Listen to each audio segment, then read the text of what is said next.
Who is the admin? Good evening, sir. Hi, Sai. Hello, sir. How are you? I am तो fine. How are you? अच्छा मेरा face centre में आता है क्या? Yes, center में sir. लेकिन मेरे कैमरा में जो दिखता है ना, it shows in the side somewhere. No, it is perfectly in the center. The only thing is थोड़ा upper space ज़्यादा है, so you can tilt your laptop a bit. हाँ, right. Best. I don't know. I sent my laptop for repairs, and after it has come back, I have been shut down on the side. Oh. In my own camera.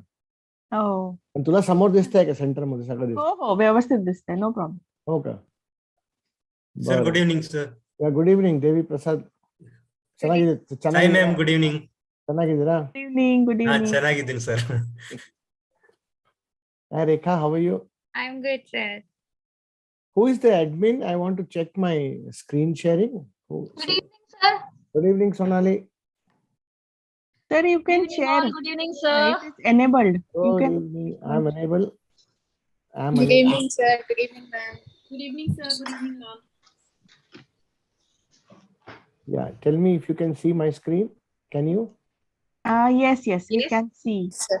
Can you see the change of this thing also? Yes. Could you see the change? Yeah, okay. Fine. Good evening, Darshana ma'am. Darshana, good evening. Good evening, sir. Hello, Medha. नमस्कार हो madam. मेधा madam नमस्कार. कशा आहात तुम्ही? Thank you so much, sir. I am very much fine. You are very much Hi, fine. say, how are you? How many have been visited by COVID? How many houses? 1, 2, 3, 4, 5. You had a visitor, Sanjay. You also? I tested negative, but more than 4 family members were affected. So they said you are technically positive. So the virus dare not enter Medha Muskute.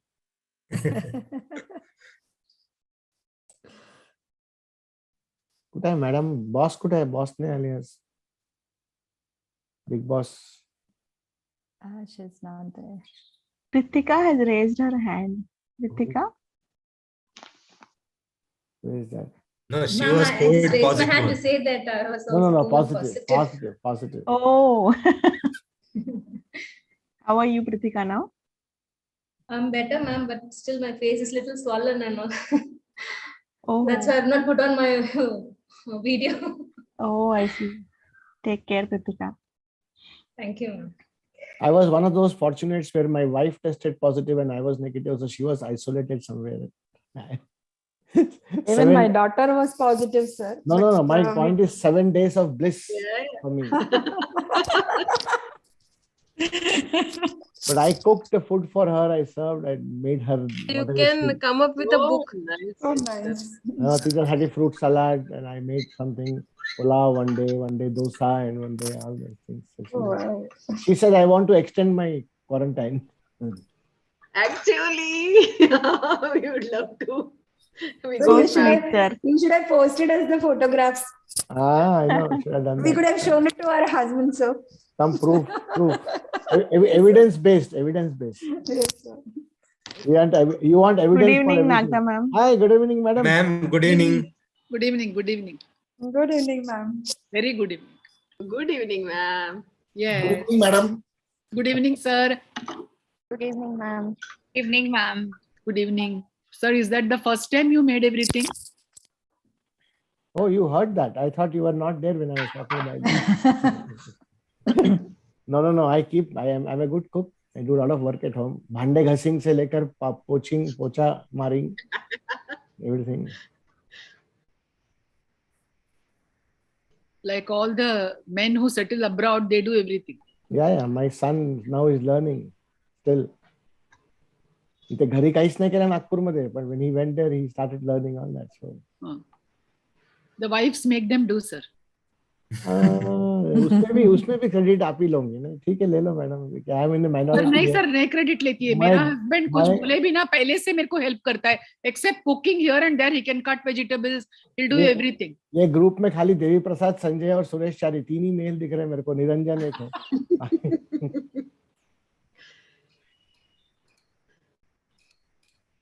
Sir, you started doing it in this COVID period or otherwise also? No. Since we have no sisters, so I got trained with my mother so much, all these things. I enjoy Right. doing it also. Not that. Mm.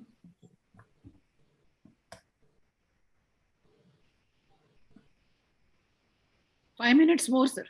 No, we have no, not more than that. Okay, Huh. whenever you say. We have 29 participants. Good evening, Rupender. Vaibhav. Good evening, sir. Good evening, sir. Sorry, today I reached little late. Good evening, sir. You're still on time. Yeah. So good evening, sir. Good evening, Shema, everyone. Shema is here. Good evening, Mohammed. Good evening. Yes, sir. Sir, actually, my mother got eye surgery done, sir. I back from hospital yesterday. Oh, And loss of vision, sir. So my God. she's fine, sir. No. Retinal detachment.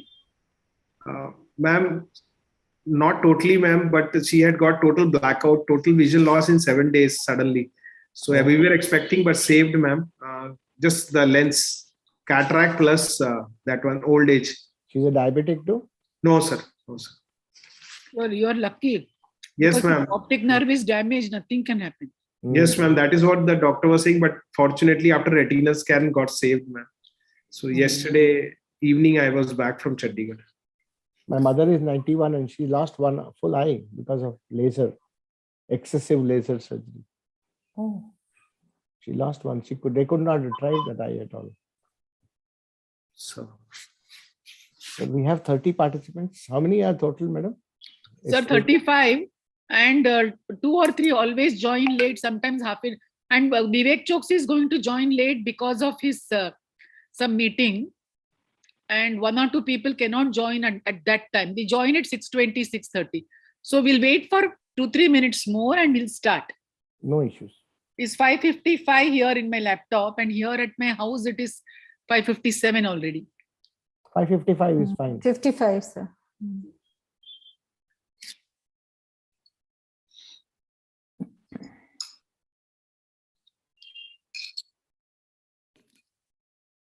How are your projects going on? All of you are doing well?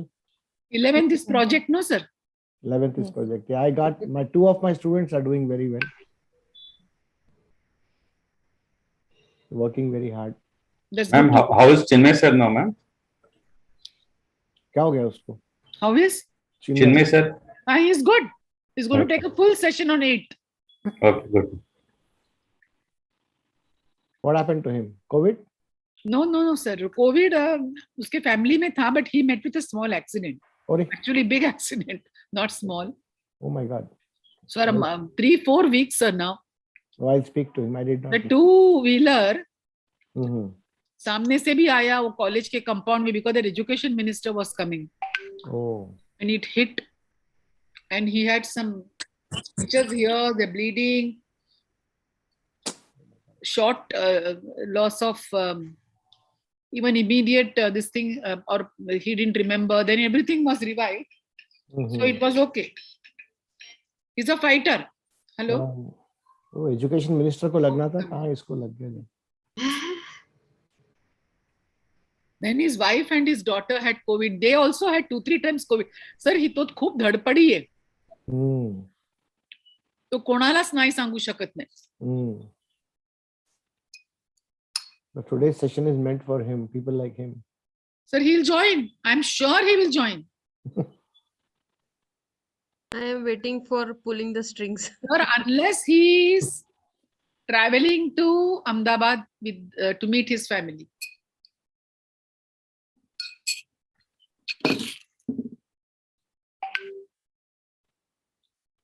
He was there for our Prosto awareness program, ma'am. He was the panelist. Panelist. Moderator हुई था. No, he was moderator.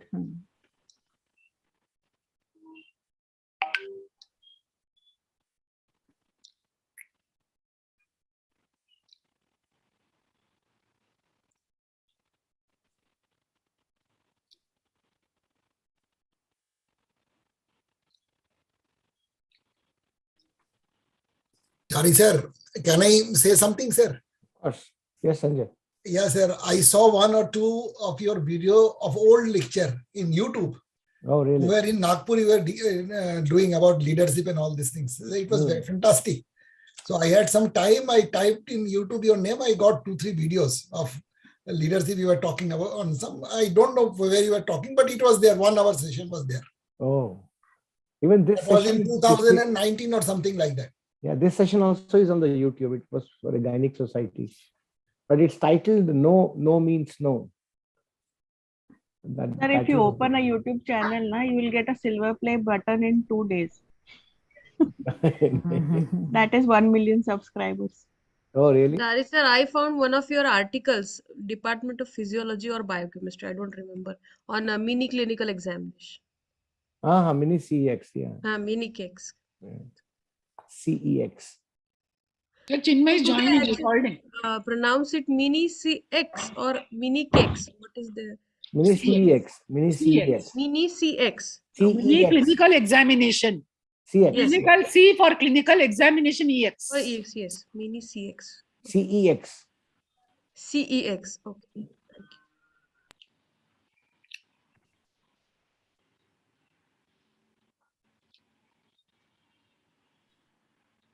शुरू करायचं madam? Oh, sir. So he is allowed you to share the screen, no, sir? Yeah. I just checked also. Yeah. So all of you don't require any introduction of Dr. Chari. So sir will start straight away. Yeah, thank you very much, Nagda madam. And this has been always a pleasure to be with such wonderful people who have actually graduated and matured in their own educational technology field in the last 4 or 5 months they have been with this program. And I'm sure you guys are finding that change in yourself when you look at yourself also when you enter a classroom or when you're walking in the corridors of your own institute. You can feel that change in you knowingly or unknowingly. But if you consciously feel the change, you will feel much better, I think. And that's what I keep on advising all my ephemeral participants who go, try to feel the change which is happening to you. And that feeling itself will give you a lot of strength to move ahead. Today's session is slightly different than what you have been doing till now. Suddenly you come into management again after a gap of about 1.5 months or so. We've been doing all education technology sessions. I have been attending a few of them silently with changed names here and there so that I can silently watch what's happening behind the screen. And I think you guys are doing exceedingly well. So this is a session called as pulling your own strings. Sir, can you go for slideshow mode? Yeah, I'm in slideshow mode. No, you're not, sir. It's there. You cannot see my slide? You can see your slide, but on the left hand side, तुमचे छोटे slide पण दिखता. हाँ. But I'll do it again. I'll do it again.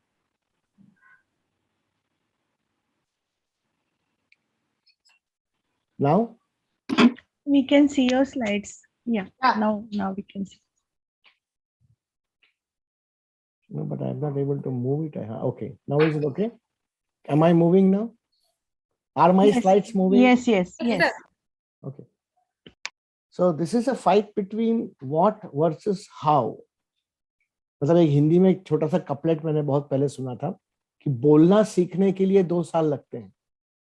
बोलना सीखने के लिए 2 साल लगते हैं, लेकिन कब, कहाँ, कैसे, कितना, कहाँ बोलना, वो सीखने के लिए उम्र भर निकल जाती है.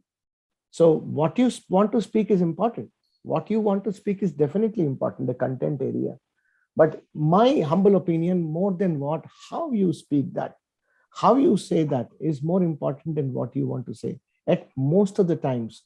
And I will go one very quickly to the next slide, which talks about group 1, which will any one of you tell me what this means to you. Any one of you from group 1.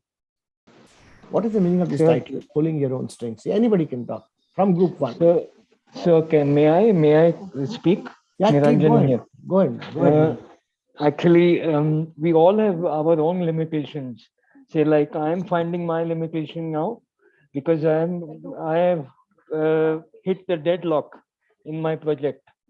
Now I'm so confused now because of too many things can be possible. So probably I have to do the reflection on my own, what are my strengths, and where I can find the way out. Okay. Anybody else from group 1 wants to try? What is the meaning of this title? Pulling your own strings. May I? Sir, actually. Okay, continue. Come to the point, and within 30 seconds, I want an answer because I have many things to do today, and we have only 1.5 hours for us. So there is a book with the same name. Yeah, I know. Dyer. Yeah, Christian Dyer, Dyer. He's my favorite author. What does it mean? Yeah, Darshana, go ahead, quick. Sir, knowing your limitations and try to overcome them. Okay, I will not say no because no answer is wrong. So keep trying. Anybody else? Pulling your own strings. Very simple. Pulling your own strings. To get help from someone else. No. Look at this. Look at this. Look at this. Look at this picture. Look at this picture on the right side. Pulling your own actions. Yeah, pulling your own strings. You have controlling your own actions. To control someone. Yeah. No. Yourself. Yeah, let not somebody else control you. Pull your own strings. Why should somebody else make you a Katputli in this whole world and pull the strings for you? Why should somebody else dictate your life? Can you not pull your own strings? So working within self-upliftment, the limitations. Khud ki zindagi khud jiyo. Self-upliftment, sir. Yeah, let not somebody else dictate the life for you. That's what is the whole session all about. All right. And this will be very helpful to you when you are working with colleagues and peers and superiors and juniors in your workplace. All right. Group 1, what is the difference? Group 2, what is the difference between IQ, EQ, and EI? Very quickly. Anybody from group 2?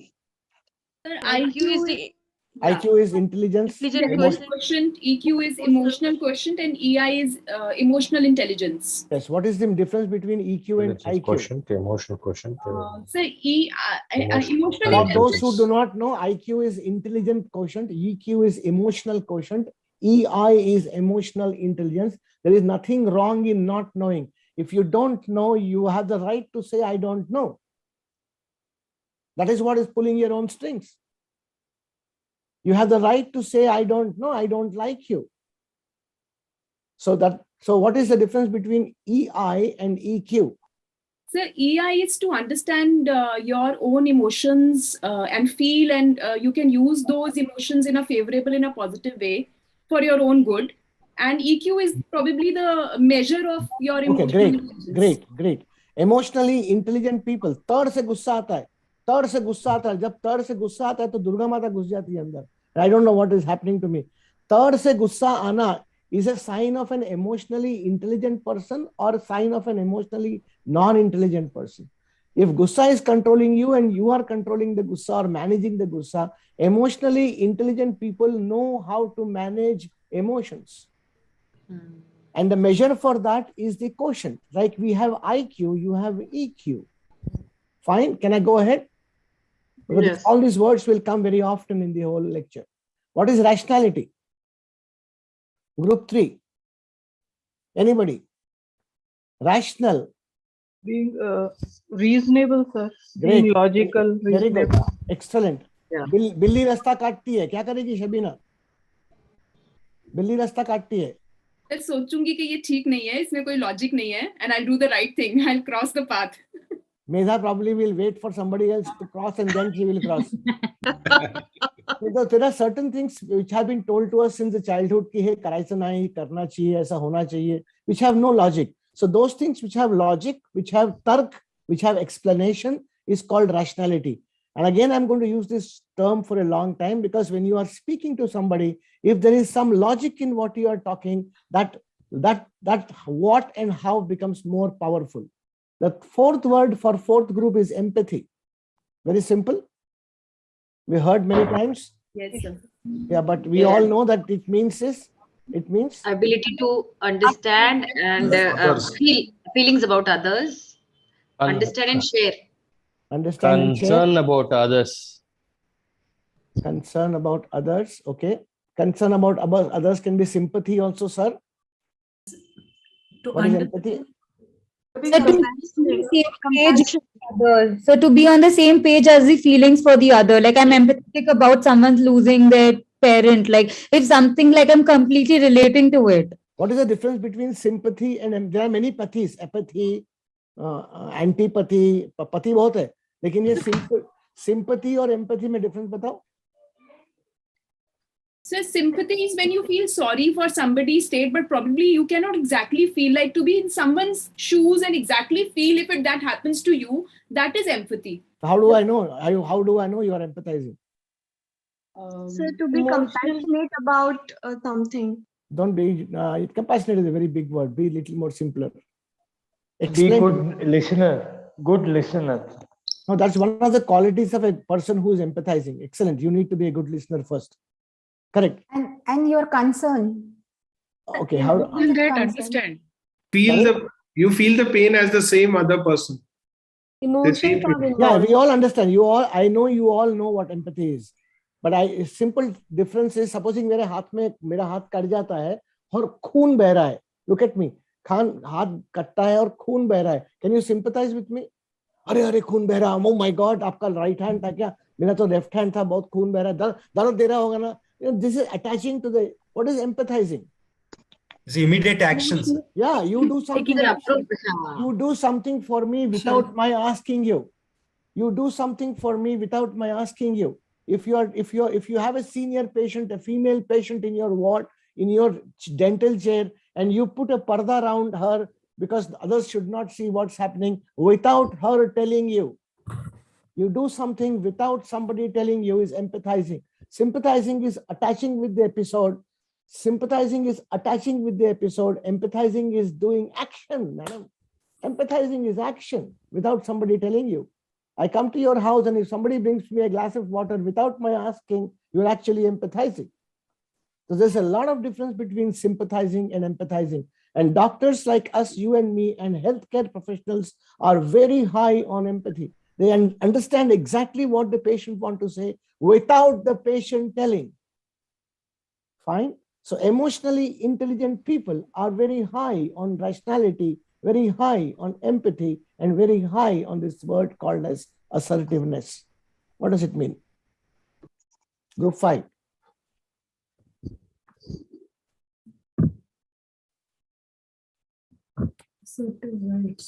Assertive rights and assertiveness.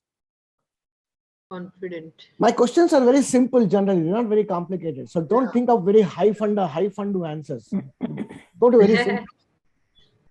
Putting across your point confidently good. And knowing what you're talking and doing about, basically, sir. Putting across being your point. Assertive at the same time, not being very rude. Very good. Knowing what you putting want to across your point without being rude. Rude, sir. That's a very important sentence. Your word you're adding. Putting across your point without being rude, without hurting the rights of others. They're honest and respectful. No, honest and respectful. I can be very crude and rough with you in honest and okay. I think you get out from here. Don't come in my class again. This is honest and rude. But the same thing can be told in a different way without infringing on. Everybody has got rights. So I don't have to infringe on your rights. So if I can assertive rights, everybody has got.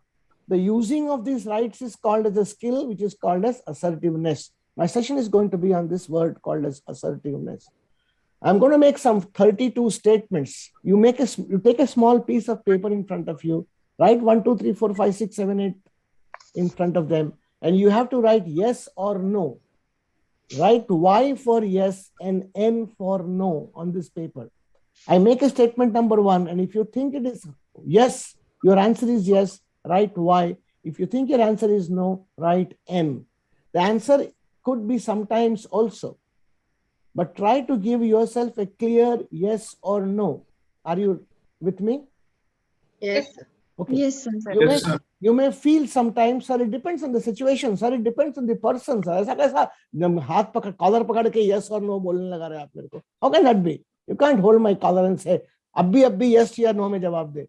But then think about it for a second more, and if you probably it is sometimes means that the jhukav is more towards yes. So if the answer for you is sometimes, ऐसा होता है, so please tick for yes. If it is a clear no, absolutely not, sir, so then you tick a no. If it's a हाँ एक आध बार हुआ है, sir, once in a while, it becomes a yes. Are you okay with me? Yes, sir. Are you ready? Yes, sir. I'm Yes, sir. going to go very fast. Statement number 1. It's hard to say no to a salesperson who has worked so much for me. A salesperson keeps on showing you saris after saris after saris. You don't want to buy, but it's very difficult for me to say no to him. Yes or no? I don't know. Yeah. I find it difficult to start a conversation with strangers. No. I find it difficult to compliment a friend. I'm talking about a true friend, inner circle friend. No. I find it difficult to criticize a friend. No. I'm going to go very fast, so just keep on writing yes and no. You don't have to answer now. I feel self-conscious when somebody compliments me. Wow, Rekha, Yes. kya lag rahi hai tu aaj? If somebody says that, do you feel conscious? Many times I feel that I am being exploited. मुझे लोग use करते हैं यार. Yes. Don't answer. I find it difficult to Don't break. answer. I find it difficult to ask a queue breaker to join the queue. You're standing in a queue and somebody breaks the queue. Very difficult for me to, hey, bhai, piche chal. Very difficult for you to say that. It's difficult to ask favors from friends. Very good, true friends. Many times I get, oh my God, I should have said that thoughts in a meeting. Somebody else answers before you and said, yaar, main bhi yahi bolne wala tha. Many times it happens. I find it difficult to say no to a friend, even if the requests are unreasonable. I find it difficult to say no to a good friend, even if the requests are unreasonable. Think about it. I feel people find me boring. I find it difficult to speak in public. Many times I think I'm always wrong. Many times I think I'm always wrong. I have trouble maintaining relationship with friends and also these stupid relatives. Oh, I can't see this. What is that written there? Can somebody read out 15? Because my screen. I feel uncomfortable when there is silence at a social gathering. Yeah, I feel uncomfortable when there is silence in a social gathering. How do I remove the scroll bar on top? I don't know. There's a scroll bar which comes on top. Okay, I did that. Okay, number 16. On the scroll bar on the black part up, you just... Yeah, I did that. I feel uncomfortable when somebody is watching me at work. You are doing some dentistry work and there's somebody, boss or somebody keeps on watching you from behind. Do you feel comfortable or uncomfortable when somebody is watching you at work? I feel uncomfortable when you enter a hall full of unknown people. I go into defensive when I am being criticized. I hate telling people that they are wrong. I always feel people take advantage of me. Log use karte hain bahut. I would rather keep quiet than stand up for myself. I would rather keep quiet than stand up. There's something happening in the college or institute, in my workplace. Kya karna hai apne ko? So I keep quiet, then stand up for whatever is happening. I probably do that when I want to ask for a raise or a pagarwad or whatever you call it. I would avoid responding to personal comments. I hate to get into an argument with authority, even if they are wrong. I keep getting this fear of failure feeling. I hate to make an issue when someone touches me inappropriately. This can be for both females and male. I hate to make an issue when somebody touches me inappropriately. I find it difficult to deal with bullies. It could be friends, it could be senior, it could be relatives, it could be anybody. Most of the times I shy away from a conflicting situation. I always put up with substandard service wherever I go. I don't mind, it's okay, yaar, come on.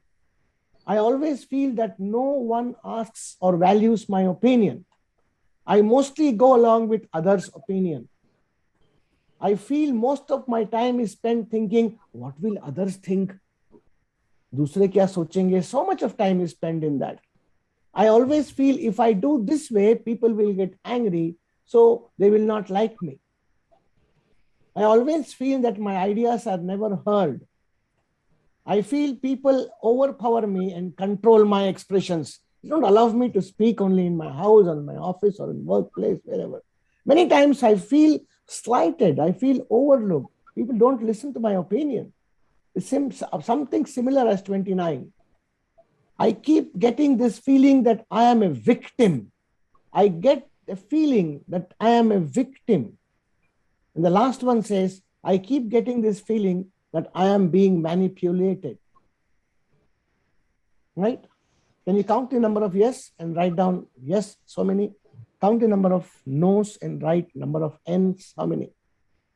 So can you show the slides, sir, for 2 minutes, please? Okay, this is one slide number one. 2 minutes, sir, just. Yeah. But the first answer which comes to your mind is the correct answer, Rupendra. You don't generally change when you are going for a questionnaire like this. Done, sir.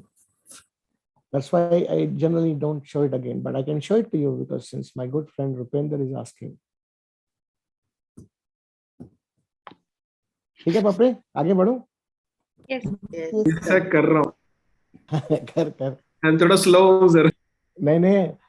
The last two are very important. It says the two words are being introduced maybe for the first time. It says I am a victim, and the second word is being manipulated. All through our lives, people are there around you who unknowingly or knowingly keep manipulating your emotions. इसको बोलते हैं हिंदी में खिलवाड़ करना. And then you feel that you are a victim of so many things emotionally. Though you don't speak it out to many people, but you get this feeling of being used, feeling of being a victim. And then it may happen to some people many times, it may not happen to many people many times. And that's the story which we are going to talk about in the next few slides which come to us in this session of mine. Can you be manipulated by people? Are you succumbing to their manipulation? Simple example was you go to a shop and a sari shop fellow shows you hundreds of saris. That's his business. He's a salesman, yaar. He will show you पीला वाला, green वाला. अरे वो देखो रेखा madam आई है, वो हरा वाला निकालो. मैडम आपने मंगाया था ना, वो आ गया है. So they will pull out that green wala for you. They will pull out that color for you. Even if you have not asked, they are trying to manipulate you. They are trying to show you so many of them.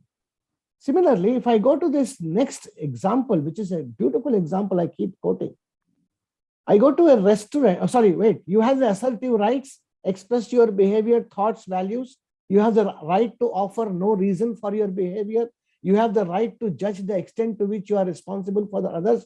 You have the right to change your mind. You have the right to make mistakes. You have the right to say, I don't know. You have the right to say, no, I don't understand. You have all these rights with you. God has not given the right to you. These rights have been created by human for the human sake of growth. You have the right to be treated with respect. Some Tom, Dick, and Harry comes and treats you with disrespect. No way. And you have the right to tell what you expect from people who are you are working with. You have the right to get angry, ask emotional support, protest for unfair treatment, ask for information, protest for unfair criticism. You have the right to criticize people. You have the right to be criticized by people. You have a right of opinion. You have a right to be listened to and taken seriously. And you have a right to say, I love you. You have the right to say, Chari sir, I hate you. You have all these rights. This is called as Personal Assertive Rights Bill. This is only a few of them I have mentioned. You can go on adding hundreds of them depending upon your situation. But how you use these rights, just because I have the right to say, I hate you, you can't enter the boss chamber and say, hey, look here, boss, I hate you. How you use these rights and how exactly you go about doing these things without hurting the sentiments of somebody else is a huge skill called as assertiveness. It's not so simple that I take 1.5 hour session and you're all dadas in assertiveness. We take 7 days workshops on assertive skills. Each day we do role plays on assertive skills. Doctor-patient relationship is nothing but assertions. Disclosing of bad news and good news is nothing but assertive skills. So all these things come under the same gamut of using your rights without hurting the sentiments of others. Look at this small example. You go to a restaurant. I'm only seeing 4 of you here, so I'm going to take this example of 4 people. I'm seeing Jeevan Nandam Loganathan. I'm seeing Shabina Sachdeva. and I'm seeing Rekha Gupta. Okay, Rekha, it's your birthday today. Happy birthday to you. Okay, and Loganathan is a person who is called as passive. Shabina is a person who is called as aggressive. I don't know if she's like that in the near sense. And Rekha is an assertive person. You all three go to a restaurant for celebrating birthday of Rekha, and you order for paneer butter masala. You understand paneer butter masala, Loganathan? Or you know only sambar? Okay, you order for sambar and there is no onion in the sambar. If you order for paneer butter masala and there is no paneer in that paneer butter masala, what is your assertive right? I'm asking, any of you can answer. To complain.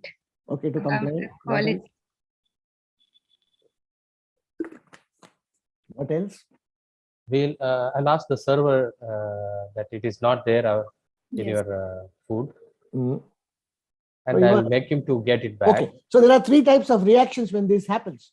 All right, all of you are with me. All 32 people who are sitting with me are with me. So please listen. It's not only for these three people, but I'm talking to all of you now. Okay, but these three people are going to do this role play with me. All right. So Jeevanandan is a passive fellow. Shabina is an aggressive person. And Rekha is an assertive person. These three words I'm using. I will explain these three words later on. But let's see how these three people react to this. I am the waiter. And I bring this paneer butter masala to you. And I keep it on your table. So first, aggressive person, how will you react? Sir, I will say, what no, kind of... You say. Don't you say. I'm the waiter. Madam, आपका paneer butter मसाला आ गया madam. ये कैसा बनाया भैया? इसमें तो कुछ भी नहीं है. वापस लेके जाओ. नहीं मैडम आप नाराज मत होइए. है देखिए ना उसमें पनीर दिख रहा है मैडम. नहीं ऐसा नहीं चलेगा. ऐसा नहीं चलेगा. आप इसको लेके जाइए. Stop. What am I doing?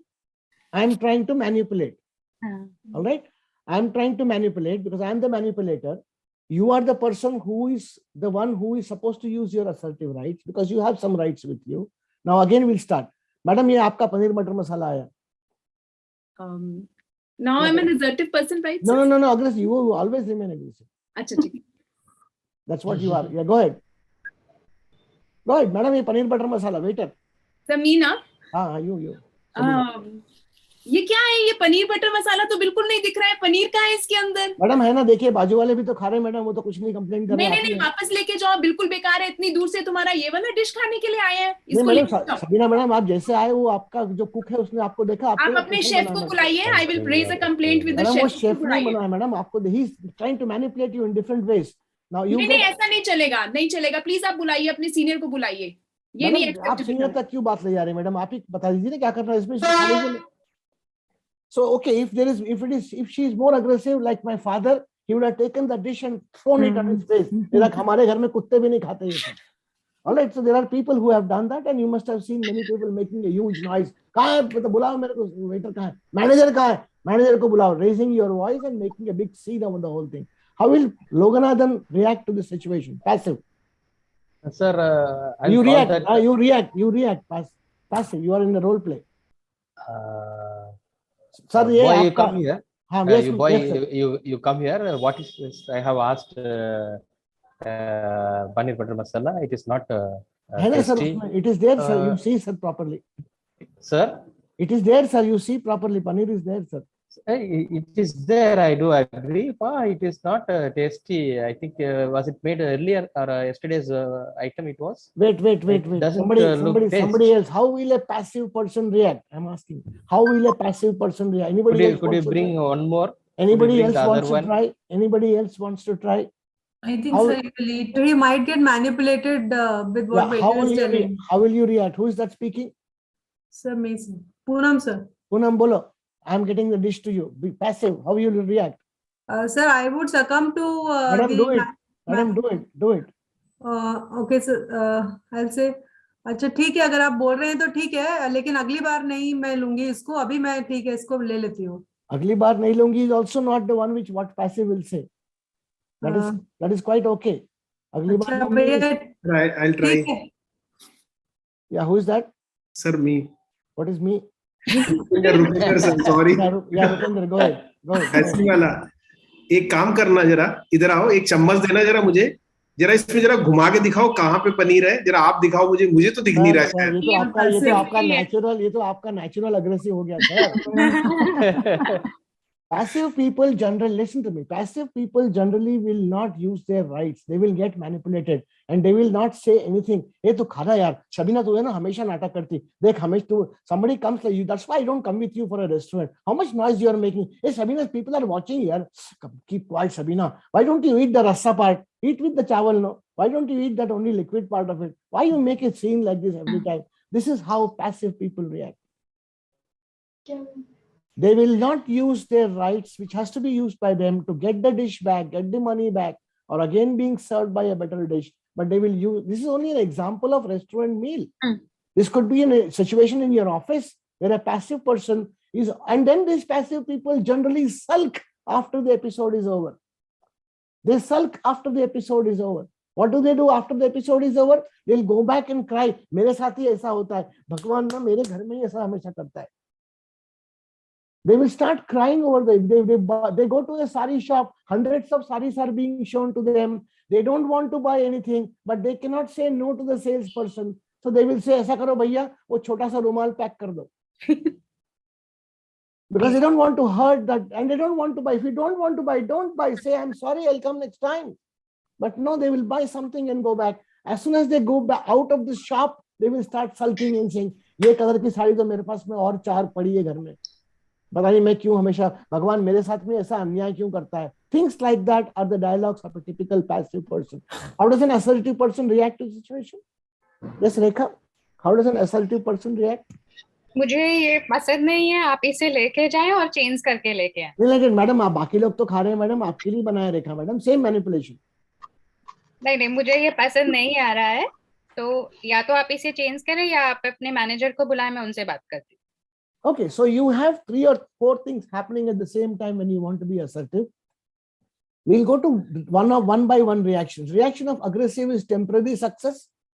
Anger gives you a lot of success, but it gives you social distancing. Your rights are fulfilled, but there is loss of relationship. Please understand this. When my father used to become aggressive, things were very quick for him, and the waiter used to run inside and get the second dish. So he used to think कि यही सही है, ऐसा ही होना चाहिए. हिंदुस्तान में लातों के भूत बातों से नहीं मानते. So you go into that mode again and again, and when you repeat a behavior, it becomes an habit. And every time in every situation, you go into that mood of aggression. And most of the time when you are around in such situations, you go into a tantrum. That is what is the repetitive behavior of an aggression. Passive is lousy feeling, guilty feeling, wish I had done this, God is bad to me only, used feeling, doormat feeling, rights are not fulfilled, relationship with self is gone, you cry, overwork, stress, anger, and frustration. Assertion is honest, polite, firm, and confident. Relaxed communication, rights are fulfilled, and relationships are always healthy. It talks about 4 stages. One is called as I am okay, you are not okay. Have you read this before? Yeah. Yes, sir. I win and you lose. This is aggression. I always win. I don't care whether you win or not. Yeah, you have to lose because I have to win. So aggression, you always are the winner, but you lose relationships. The results are very quick. I know that. But you get a label of arrogance. And my people, my participants of this program, please understand that gives you results, very quick results in your workplace, but would never give you solid relationship which will last for a longer time. Passive, I am not okay, you are okay. Passive means I am not okay, you are okay. तू जो बोलेगा वो ठीक है भाई, जैसे करना है वैसा करो, मुझे बख्श दो. I don't want to interfere in anything. This is I am not okay. And the third one is I am okay and you are okay. This is assertive. You also win, I also win. There is a 4th dimension to it, which is the most dangerous one. It says I am also not okay and you are also not okay. Let the whole world collapse.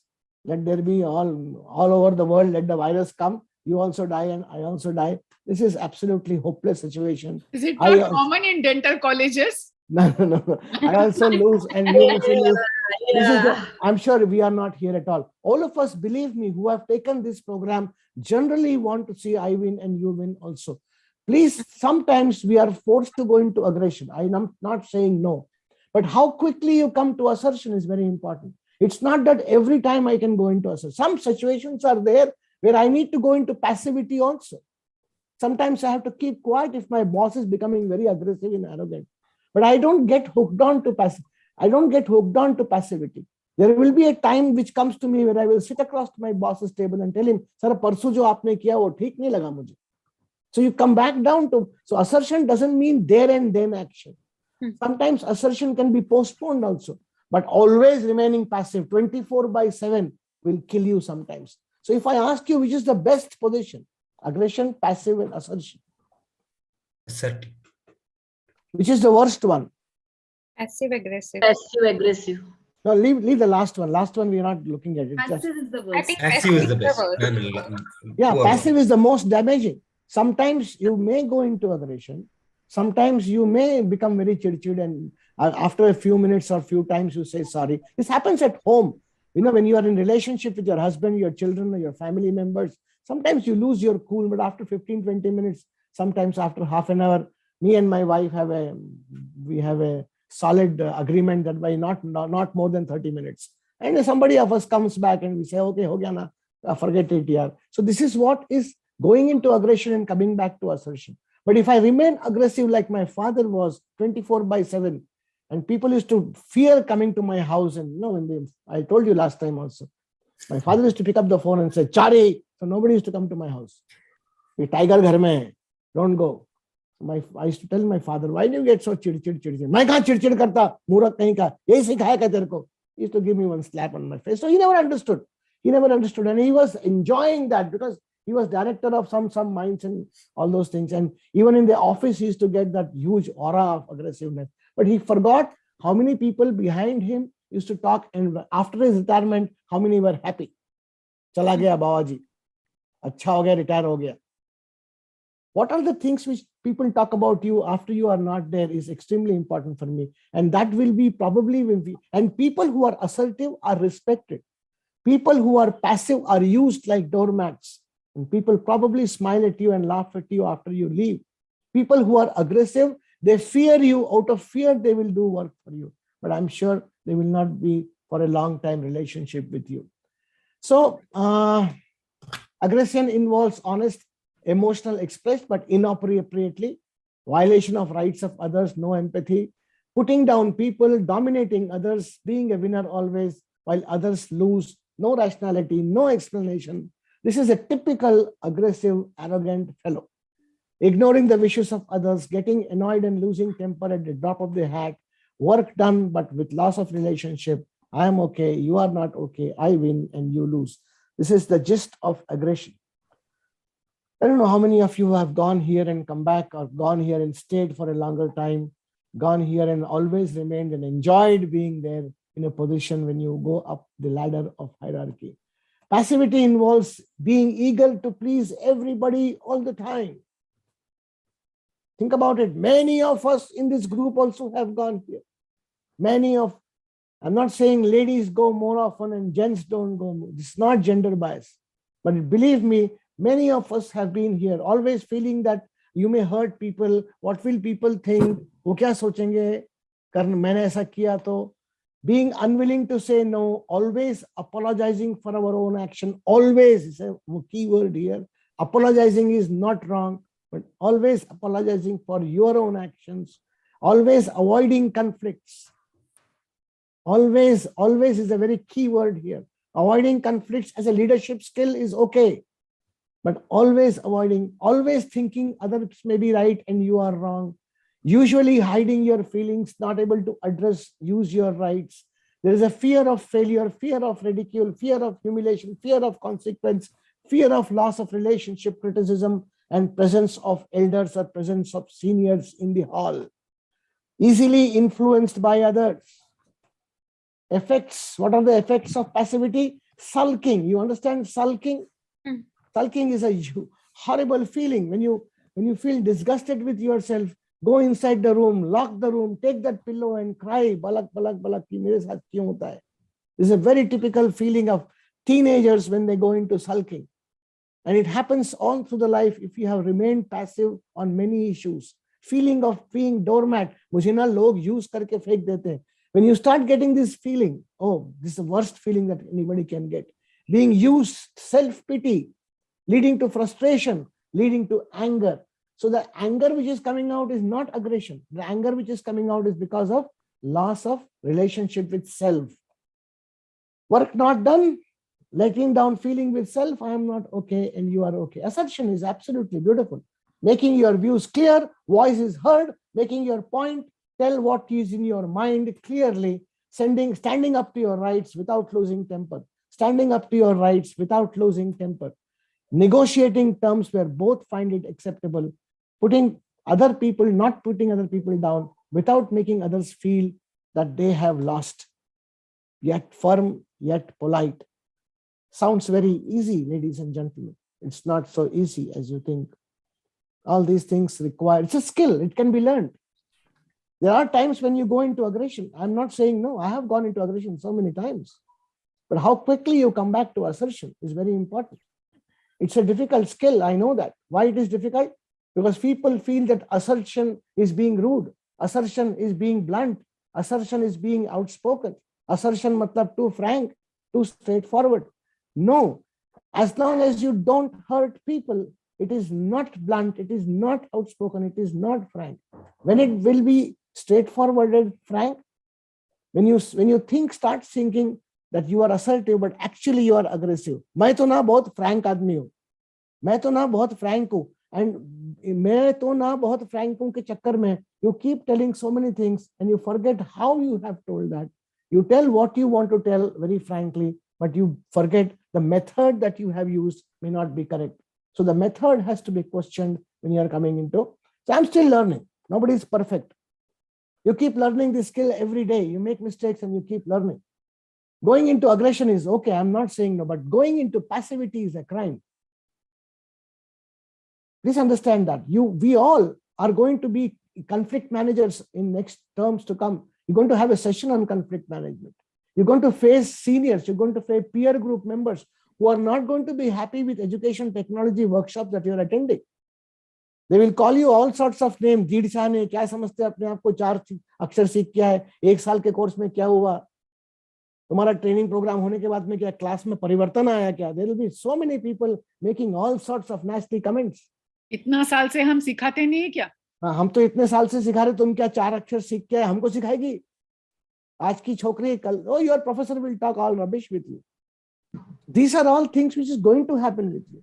How do I face this situation? If he is aggressive, you are aggressive, he is aggressive, you are aggressive, leads to nowhere. But we will talk about that as we go ahead. How does it work? It is a strategy where the body is involved. I'm going very slow on this. Your gestures, your postures, your face, your voice modulation must have empathy. But when I'm talking to somebody, am I looking at these 5 W's? Who is the person? Why am I going to say this to him? What, when, where? And then I decide how. 5 wives and 1 husband. What is the 5 W's? Who is the person? Why am I going to say this to him? What am I going to say to him? Is this the right time to tell him? And is this the right place in front of everyone, or should I go into some place else and talk to him one-to-one? When you decide all this about that person and the content and subject, then you plan your how. So assertiveness is a planned game. Hindi में इसको जुगाड़ बोलते हैं बेटा, और आप लोग जुगाड़ शब्द से नफरत करते हो क्योंकि ये बिहार से आया हुआ है. It's not, what is जुगाड़ in English? What is the translation of jugaad in English? You know something? Jugaad is management. And you get an MBA degree for jugaad. There's nothing wrong. प्रोस्तो वाले जुगाड़ो ही होते हैं sir. सभी होते हैं sir, वही प्रोस्तो वाले biochemist भी होता है. नहीं, मेरा कहना क्या है, जुगाड़ is a misunderstood term. If I want to manage relationship with Sabina or Loganathan, and if I'm using some jugaad, if I want to manage relationship with my mother who is 91 years of age, 91 is like a 7-year-old child. Will I not use jugaad with her? Will I not use, I will tell some lies sometime, I will tell some good things for her sometimes. अरे यार, घर की बीवी के साथ भी जुगाड़ करते हो तभी तो आपकी लाइफ अच्छी हो रही है. Relationship management में, if your ultimate aim is good, if your aim is to see that relationship goes to a second level, third level, and then you are doing some games people play is a book. Yeah. It's a wonderful book. Please read that book. I recommend to you strongly. Pulling your own strings is a book. Let not somebody else pull your string. How can you become so passive? You have to pull your own strings. You have to be assertive in life. And that is possible only when you can't say that somebody comes in front of you. Wait. Who are you? Why am I doing? You can't answer this. Why? 5 Ws. Wait, let me think of this 5 Ws and then I will decide how. It just happens. It very quickly happens. You are in a foul mood and you want to argue with your boss and you go with a lot of things. Aisa bolungi, waisa bolungi, and you enter your boss's chamber. And then you see your boss is already engaged in a heated argument with somebody. What do you do? What do you do?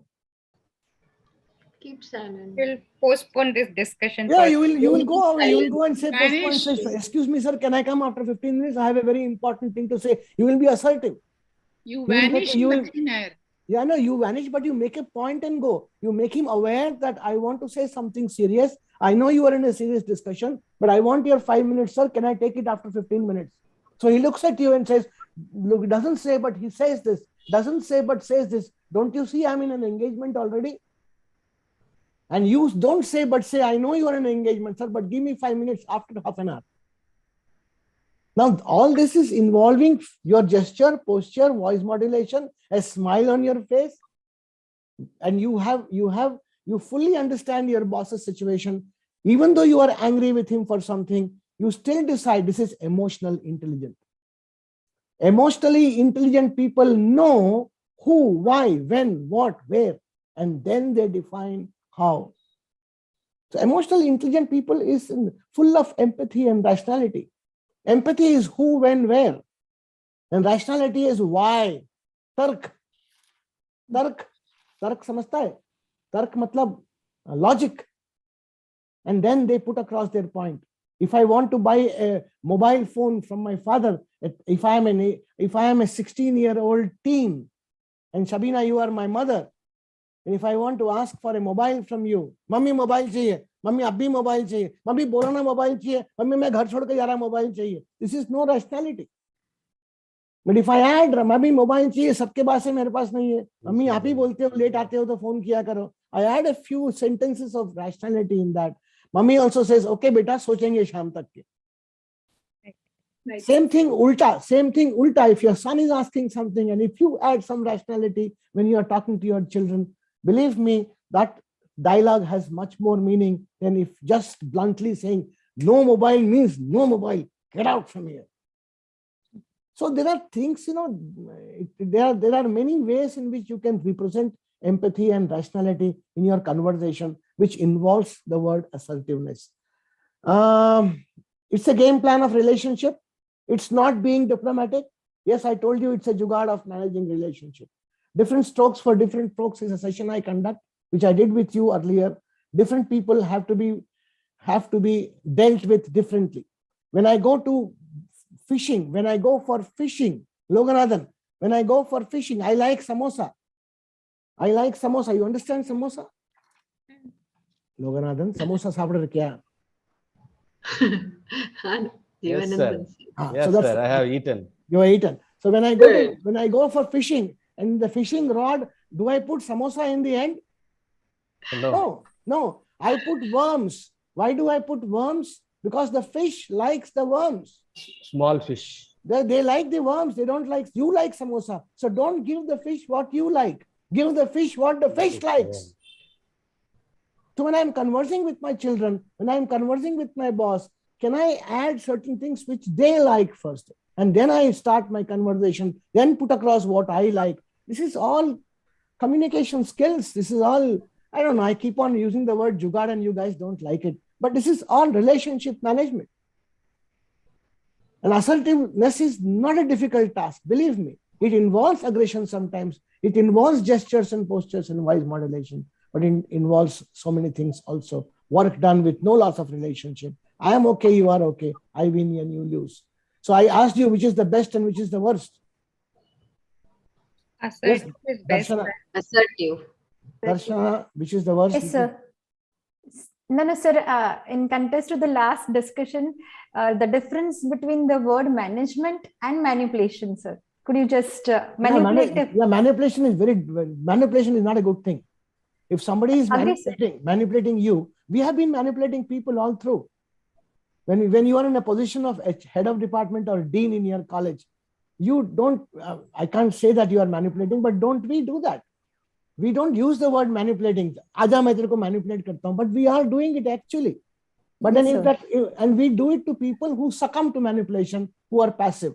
Those people who are aggressive, we will use a different kind of manipulation. And those who are assertive, we use a different kind of manipulation. Right. But manipulation, I will never recommend. You generally don't manipulate at home.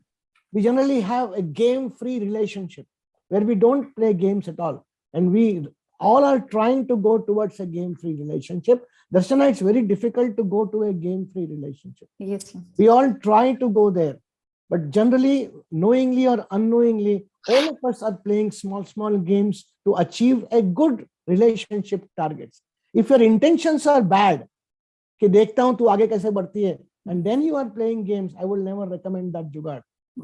But if your games are with a good intention of getting the relationship in the department, and department ka mahol acha hona chahiye, and if you are using some sorts of these skills which are assertive in nature, and making passive people go towards. But in general terms, jugaad is used when you manipulate, when you are correct. That is why I don't use this word very often. My whole purpose of this exercise is, what have you done for these passive people in your department? Can I move them from passivity to assertion? Can I move them from aggression to assertion? Can I cool them off? I know this is not your task in your department. You have so many other things to do. But if you want the entire department to grow, more the number of assertive people in the family, more better is the development of the department and yourself also. So your job is not only to yourself to be assertive, but to see that there are many people who are passive. In India, passivity is at large. It's very unfortunate, but it is true. Aggression तो है ही, but वो few में है जो आगे बढ़ चुके हैं अपने aggressive nature के वजह से, कि नंगे भी खुदा से डरे बोलते हैं ना. Nobody wants to rub somebody on the wrong side who are people who are aggressive in nature. कौन उसके खुदा भी नंगा से डरता है. हाँ, कौन उसके मुंह लगेगा, जाने दो उसको. No, why should I get into bad terms with him? So generally aggressive people unfortunately get into success very quickly. It's but then the success is not for a very long time. They are exposed very quickly, and the moment they relinquish the post or go away from the post, I believe me, people are happy down the line. But if an assertive person leaves the post or leaves the organization, people are not very happy, because they were very happy with assertive people who had been firm, who had taken decisions at right time, who had expressed himself in a right manner. These are people who are respected for a longer time. Depending on situation, have we not used any one of them? Yes, I have gone into passivity many times. I have gone into aggression many times, but how quickly? The key is not to get hooked on. The key is not to get hooked on to being passive or aggressive. Key is not to get hooked on to passive. How quickly you come back to assertion is very important. How quickly you come back to assertion. Try this at home first. Try this at home with your father, mother, children, husband, spouse, wife. Try this. Believe me, it's an excellent feeling that you get when you come back. Saying sorry or apologizing is not a crime. And when you do that, probably your egos have to be kept outside, and a lot of things happen to you inside, and your assertion skill becomes more and more. Many questions may come in your mind. ये तो होता है sir, communication में cross तो होगा ही ना. कैसे बोल रहे हो आप क्रॉस कम्युनिकेशन नहीं होगा? क्रॉस तो होता ही रहता. तो क्या हमेशा हम ही सोच के बोलना पड़ेगा? अपनों से भी सोच के बोलना पड़ेगा. अपने तो अपने होते हैं सर, उनके साथ में कैसे भी बात कर सकता हूँ मैं? Are you teaching me to be careful to talk to every person? Why only me, sir? Why should I say only always me? Sorry. Why that fellow cannot be little more less aggressive than me? These questions may come. It's not so easy to say no to a very aggressive boss, sir. It's easy for you. So these questions may come in your mind. These are the challenges. But these challenges also have an. So can we break into groups, madam? Is somebody there to help me? I'm sorry, I didn't tell you this. Magda, madam? Samek. अरे मर गए ये कौन है Samek. हाँ madam हाँ 7 breakout room same રીતે કરજે. ઓકે કરી નાખે હા અને કેટલા સર how long? 10 મિનિટ માટે કર્યો છે 7 minutes 10 minutes 7 minutes 7 अच्छा 8 મિનિટ માં કરી દે. હા 8 મિનિટ તક કરી દે. એક minute can I see this slide? Somebody is. Each group to give me only one example at workplace, home or friends, anywhere, any place. One example of where they have been aggressive and passive when they could have been assertive. Please understand the point. You went into aggression or you went into passivity where you could have been assertive. Only one example I want from each group. Here, I could have been assertive, but unfortunately I went into aggression and I screwed up my whole life. Everything wrong happened to me. So can you give me one example each? Go to your breakaway rooms. Think about whatever we have talked about. I went very fast. I know that. Just join your groups, man. Don't wait for him to break. You know your group number, join it.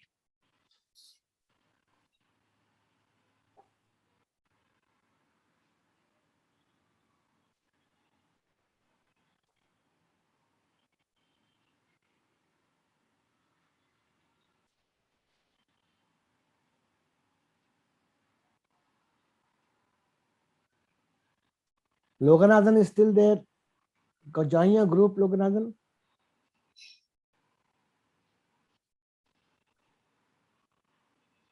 Darshana is still there. She's gone. Vibha Shetty, Rahmat. So she's the faculty. Vibha Shetty is the faculty, sir. Sorry. Rahmat is not a faculty. No, she's a participant. Remat, Poonam, join your groups. Poonam Prakash. Remat. I like the way. मैंने उसको उसके group में भेज दिया है. Sir, sometimes their video is off and they're attending to the children. I know. I understand that. They cannot help it, sir. Many of them have told me. Yeah, it's true. True. Because that Shuchi also joined with little encouragement because she said her parents-in-law will not look after and servant goes away. No, I understand. Yeah. Hi, Vibha, hi. Good evening, Vibha ma'am. Good evening. Charissa, yes. I have been an unexpected part of your audience and I can't tell you how much I enjoyed this last hour. It's been so good. Thank you so much. No, thanks a lot. It was a very difficult session because these guys, none of us believe that this is going to be possible. They all think it's a theory mein theek hai, practical mein possible nahi hai. But when you start using it, you start enjoying. Yes, absolutely. And we're all work in progress. We've all, been trying to graduate from that aggressive to assertive for long, and very often we slip back sometimes. I know. All this works wonders at home first. You try at home. If you cool down at home, you can cool down anywhere. Yes. Believe me. In every relationship, that's true. And the male ego, the male factor stops us all from actually doing that. Believe me, it's still in India. That's a huge factor. All my programs I've been saying, where the wives will keep saying that हमारे husband को आपके program में भेजेंगे हम. It's very true, very common. Believe me, very common. अभी भी गया नहीं मैडम आपने को. We can't see that. Even north is more than the south. Lot of egos are floating. Madam, your voice is stopped. Suhasini madam. Yeah. And I find the male ego stopping the females and pushing them towards passivity so much that this generation next is going to. Why do we see so many divorces recently? Come to my counseling center. I will show you. Stupid reasons, very silly reasons, absolutely stupid reasons. And you are amazed at the way in which these children, these youngsters are going about their relationship management. Ata Parvas, Shetty madam understands Marathi? I think the problem, sir, is that we have prepared a whole generation of women to think progressively, and we forgot to prepare our boys for that. Yeah. I keep telling them that time has come where you have to educate your male child. Yes. How to live with your female when you are growing up in relation. They think it's very simple to take a woman out for a drive and please them. It's not so anymore. It's not true anymore. They have their own assertive ways of dealing with things. And the men are afraid that women are becoming more and more assertive. Yes.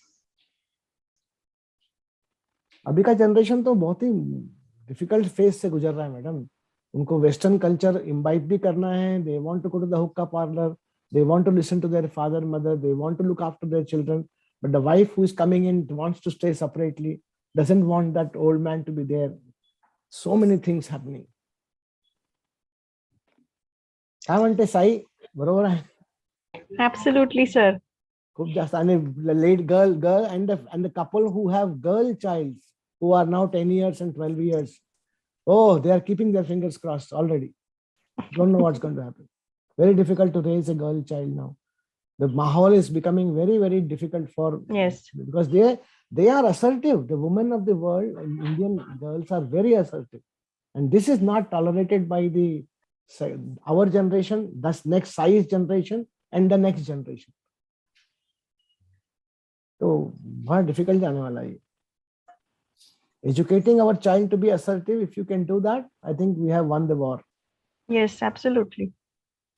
But sir, your sessions are amazing. This is reinforcement for me, but amazing. You talk so well. Like I said, sir, you should start a YouTube channel and run courses. You will have a silver button within 2 days. You will have. What is that? I don't know. You should tell me. You don't know silver button? हजार वेळा सांगितलं की मला येऊन शिकव हे सगळं. Madam हे येतच नाही माझ्या रूम मध्ये. Sir, you will earn in lakhs sitting at home doing these courses. People will love it. It's amazing. And they need it more than money.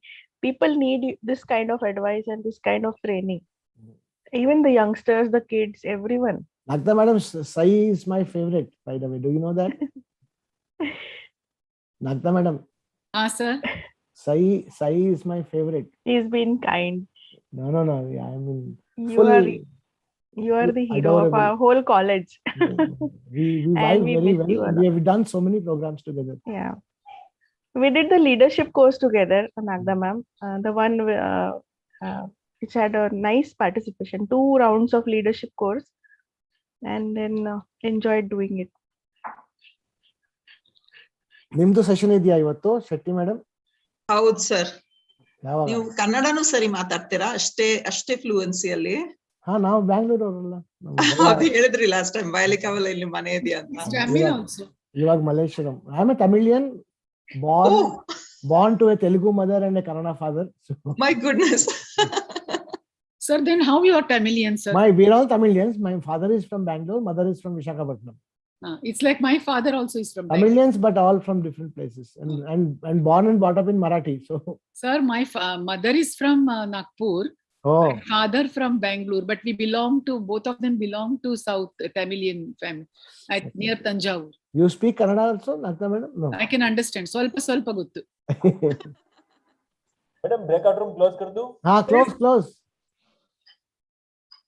ये कौन है? चिन्मय है क्या? नहीं sir, Samik. Sir, we have a Zoom backup. No, but his voice is so much like. No, Chinmay. This meeting is being recorded. How is Chinmay doing, madam? Huh? How is he doing? Very well. He's taking a session on Tuesday. He's doing good. Oh, fantastic.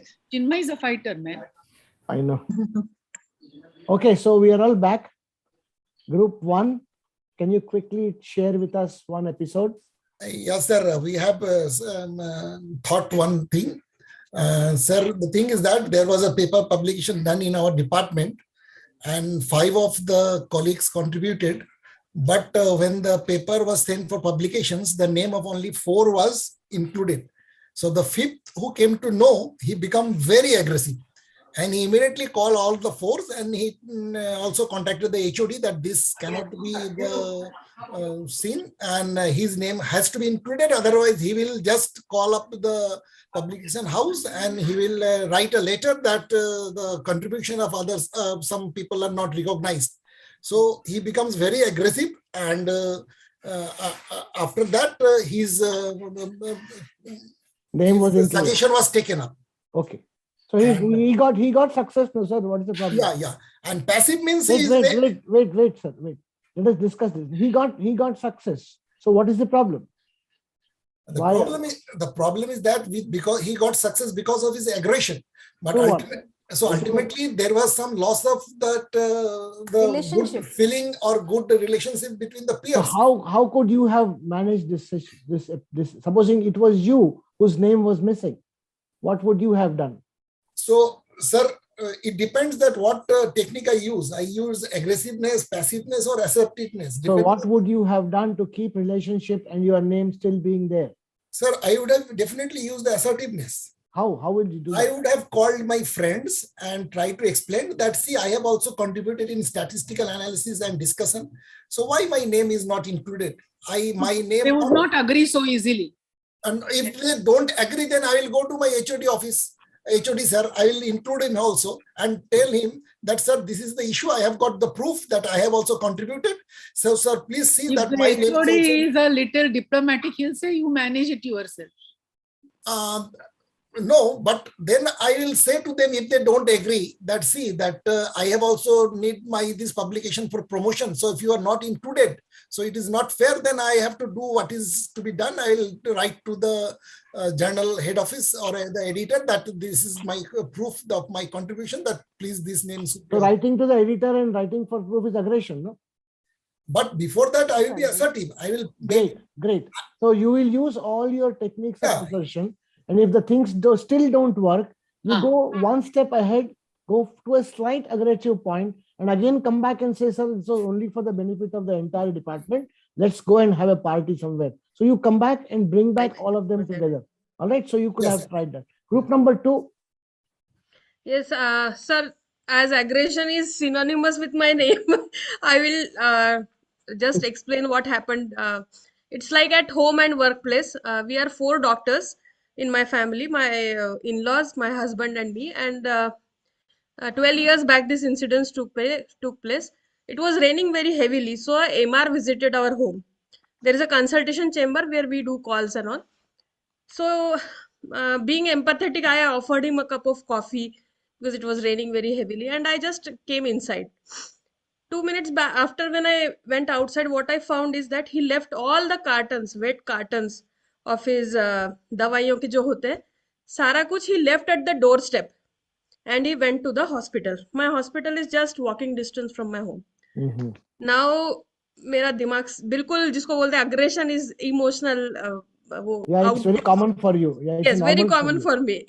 And my husband is a very assertive, very cool, calm person. He's saying, Meda, let it be. Next time, maybe we will inform him that you had done this and this was wrong. I said, no, I am going to correct him right now.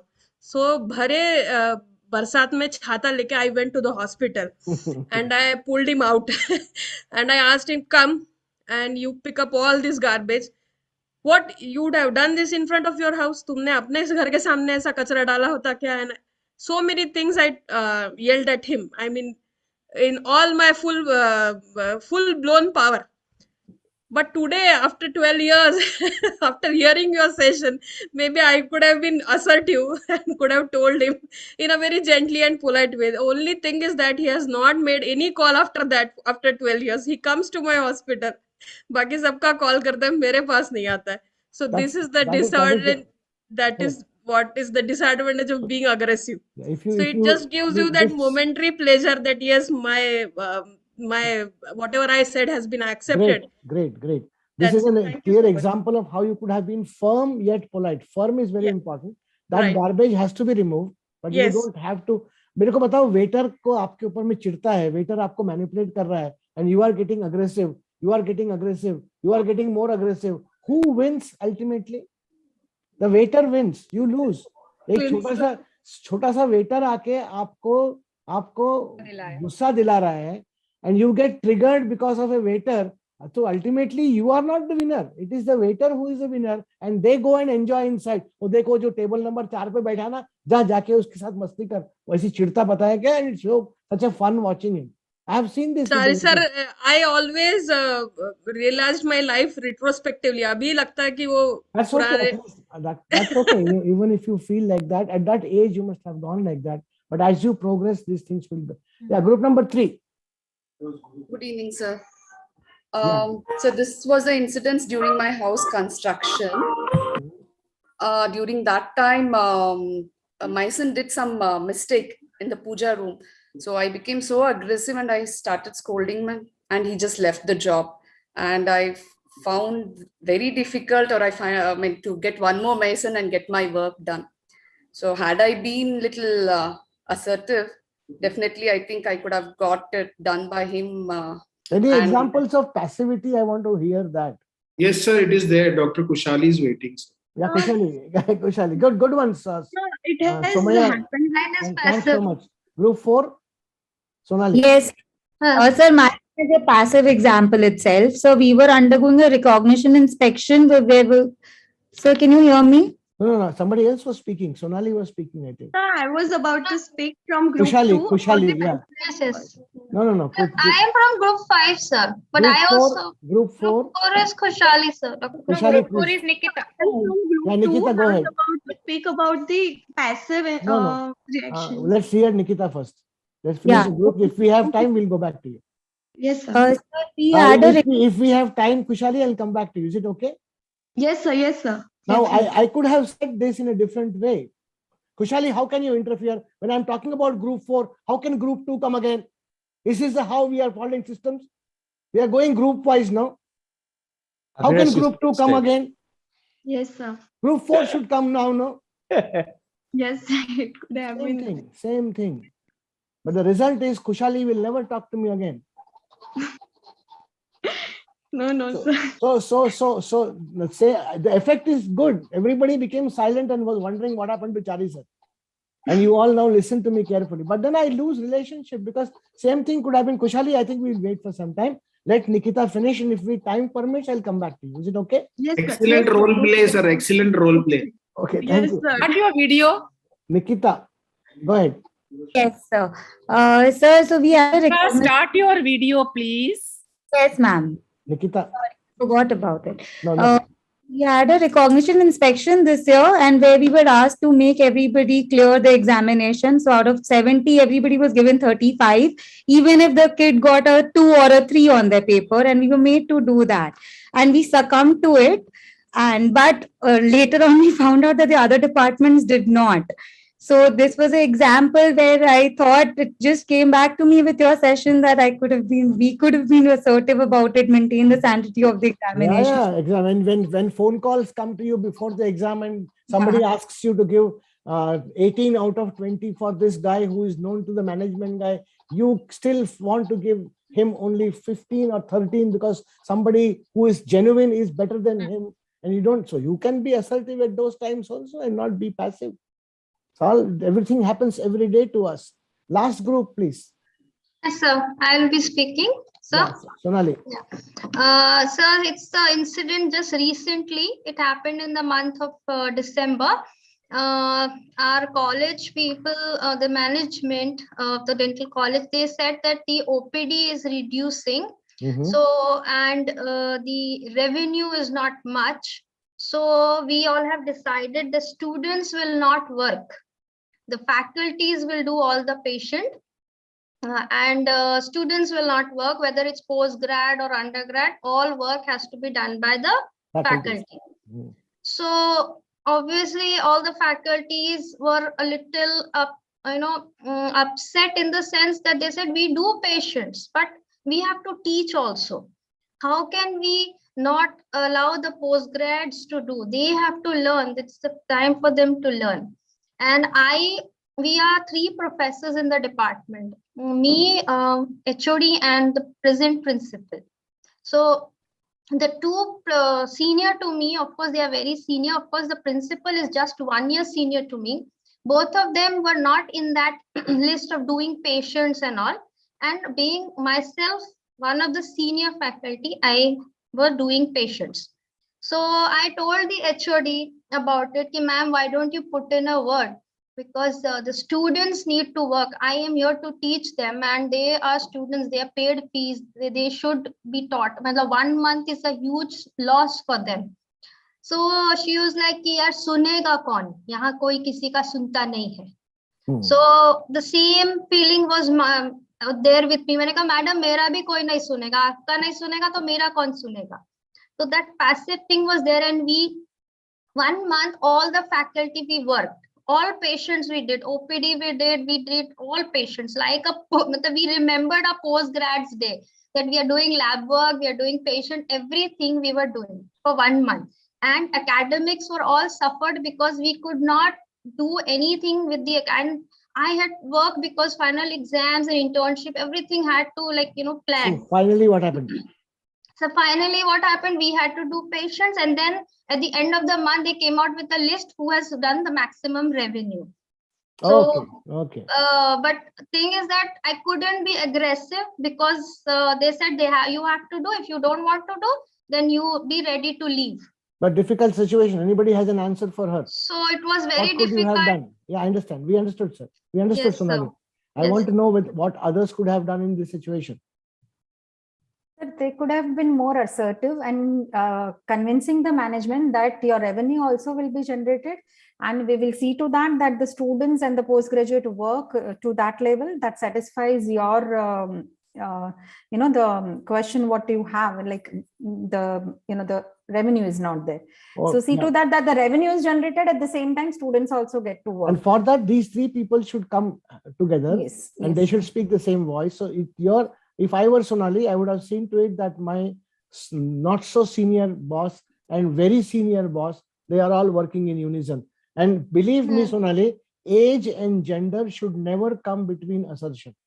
I have seen many youngsters who can be very assertive, and if youngsters are assertive in this world, even your senior so-called senior deans or professors, they also understand that this girl is a bright one. So brightness of a faculty, or you yourself see in your department, you point out to certain people, even they are youngsters, the guy who is more assertive. Sir, the management is non-medico, and they will not understand. So the different language strategy has to be taken. But for that, as to how they will teach also and increase the revenue to give them some 3 months. So probably they may listen, they may not listen, sir. The correct, job is great. Many times, if you are assertive, your voice may not be heard, but at least you have a satisfaction having spoken. Even that is assertion. It doesn't mean that you always get good results if you are assertive. If you are passive and if you don't get results, if you are assertive and you don't get results, which is better? Sir, being passive and being assertive and then getting result is better. Even if you don't get, at least by the end of the day, when you go back home, at least you have spoken. At least you have spoken your mind out, and when you go back home, you say, "ठीक है, मेरा काम नहीं हुआ, लेकिन मैंने उसको बोल तो दिया, मुझे क्या चाहिए था?"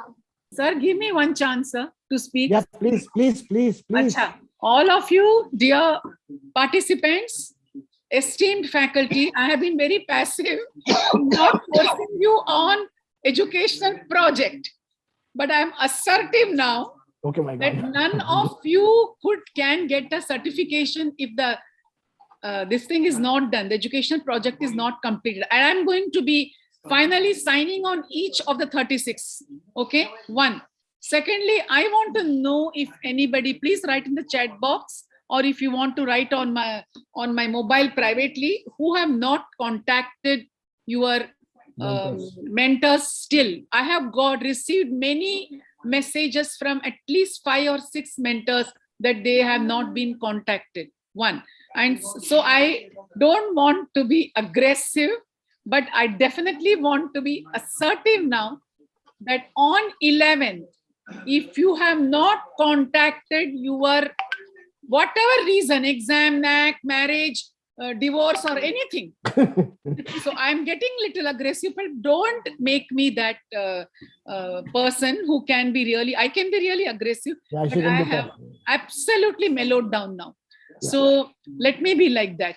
So I'm telling you, on 11th, none of you can be absent. Hemant Gachke has not been attending. There is already a person who is out of the course, Sunil Kar. He cannot attend. If he attends also, there is no certification. See, I have to be assertive. Why? Because there is some norms and rules and regulations we had talked about early in my first session. Out of 20 credit points, 5 points I'm giving for your project. So if without project, you cannot get a certification. So sir, thank you for that. And I don't want to speak anything, but if you tell me that there was a NAC, there was a meeting on 11th, there is going to be no meeting, nothing, all 35 of you are going to attend. And that I want. If Hemant Gachke may be also out, I'm very clear with this. I'm very assertive about that. Because if you are not attended for silly reasons, that something is there, I have been tolerating and very, very passive till now. Henceforward, Samik immediately sends me attendance within 10 minutes. And I have attendance throughout. I told you to write, none of you wrote, but I have the attendance from Zoom. And some of you who come very late, they're absent only for Samik. Because Samik is the one who manages all these things. Okay. So I hope 11th, everybody will be present. Everybody have contacted their mentors and you would have come out with some plan. If there is no plan, you can please call it a day for this course. This course, you have got at a 10% cost of what IPS is bearing and all of us faculties. So I think you must be responsible for that. Thank you so much. Okay. That was very clear enough. Okay. So thank you so much, Nagda madam, for your voicing. So I think we will skip all this because we lost a lot of time. We have about 10 minutes. Why Sir, is may I speak? Sir, may I speak about the passive incidents? Yeah, So go I'm ahead. Kushali from second. Yeah, Kushali, please go ahead. Sir, it has happened to many of us that when even though we have the qualifications which are required for the upgrading designation, we are upgraded, but our pay scale has not increased. It doesn't increase. They put a condition that will give you the designation, will increase your designation to lecturer or we understand. but they don't increase the pay scale. So nobody has tried this because of the fear that they'll fire us or they'll have some other consequences. So, sir, that time some of us remain silent because of the extreme consequences about raising the voice for this. So, what could be done in such case? Yeah, I think I stopped sharing. This is a very typical situation. Anybody wants to help her? Yes, sir. ये लोग बोलते हैं ओदा ले लो, पौधा रहने दो. Yes, sir. It has happened. No. Anybody wants to help. No, I don't want the people to conjure with her. So the thing is, they start in a group. I mean, if there are many people at stake, they cannot fire everyone. So probably working in the team and then raising the voice or asking for their rights could have helped. Yeah, I'm repeating again. My session here does not promise you that every time you go into assertion, you'll get good results. My point to you is we don't go into passivity. That's number one. Number two is aggression is not a choice. Sometimes you can go to aggression, but how quickly you come back to assertion is the key. And you need to be firm yet polite in putting across your point. And I'm going to show you a few points which will help you do that. And then we will probably stop because Sai is waiting for her next session at 7:30. So I'll just go very quickly on this. This is art of saying no. I'm skipping all this, all right? I'm sorry to say that. The slides are not moving, sir. Oh, is that so? Sir, don't skip, sir, please. Don't skip slides. Slides are not moving? No, it's not moving. Now you stop sharing, I think. I know that. Now is it moving? Yeah. Yes, sir. Yes, sir. Yes, sir. Yes, sir. Yes, sir. Sir, don't skip any slides, sir. Your lecture is very interesting. No, but I have a next faculty waiting for me, sir. Sir, it's okay. 10 minutes. Why is saying no so difficult for some of us? Why can't we say no? There are many people who can't say no. And saying no is also very important. I have a friend of mine who doesn't say no to anybody. And he goes on saying yes. And ultimately, there is a problem in his house between him and his wife.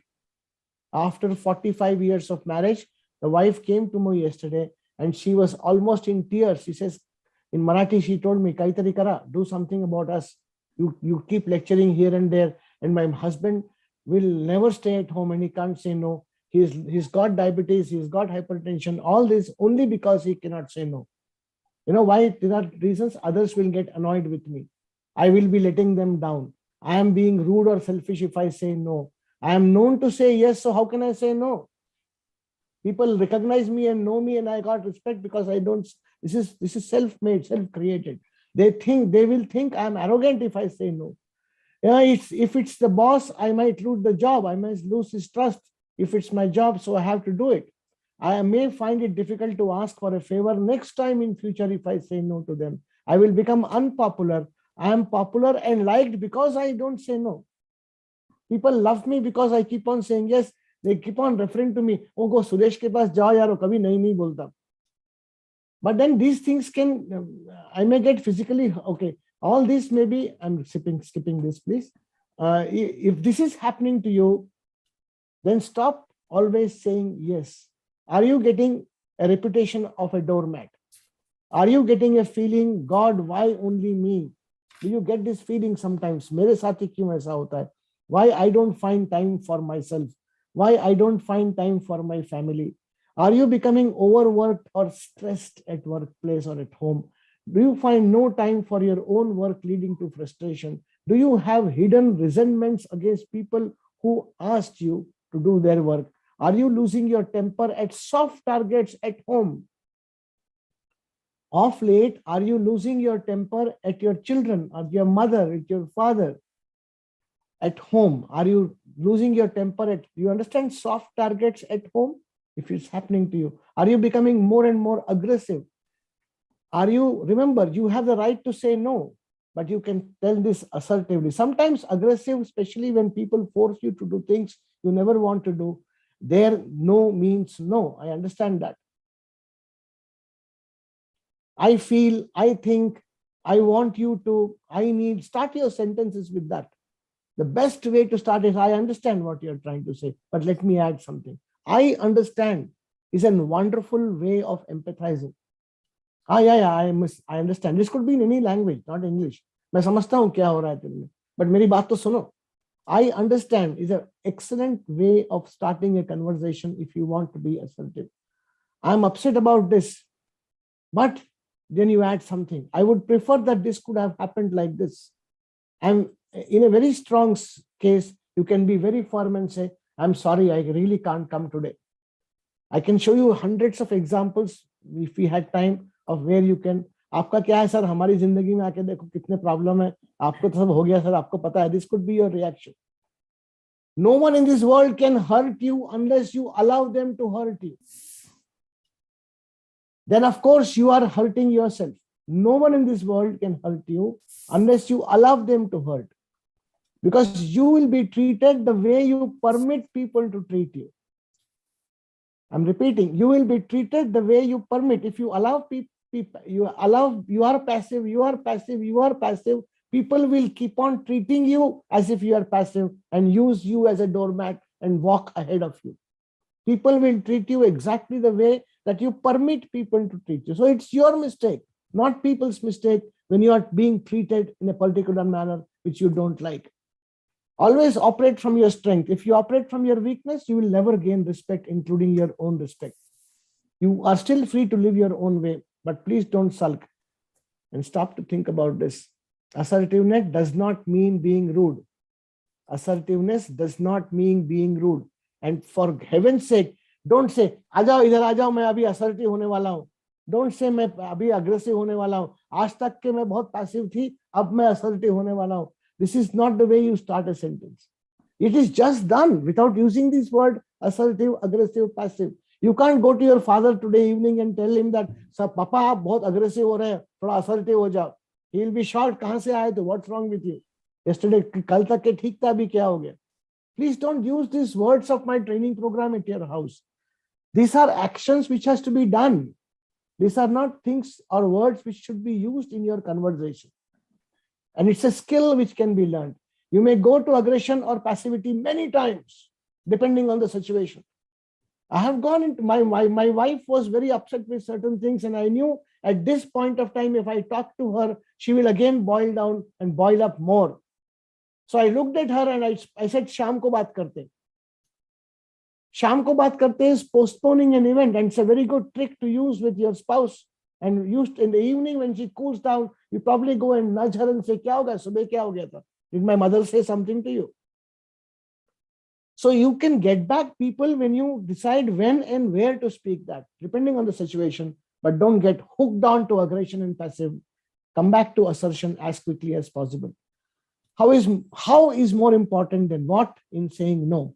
And to be assertive, you need to use rationality and empathy, and you need to keep your huge ego outside. If you can't keep your ego outside, you cannot become assertive. Knowledge decides what to say, skill decides how to say, attitude decides how much to say, and wisdom decides whether to say or not to say. Thank you very much, ladies and gentlemen. So any questions you have, I will be very happy to. But it has been a wonderful session. I think it's an eye-opener for many of us.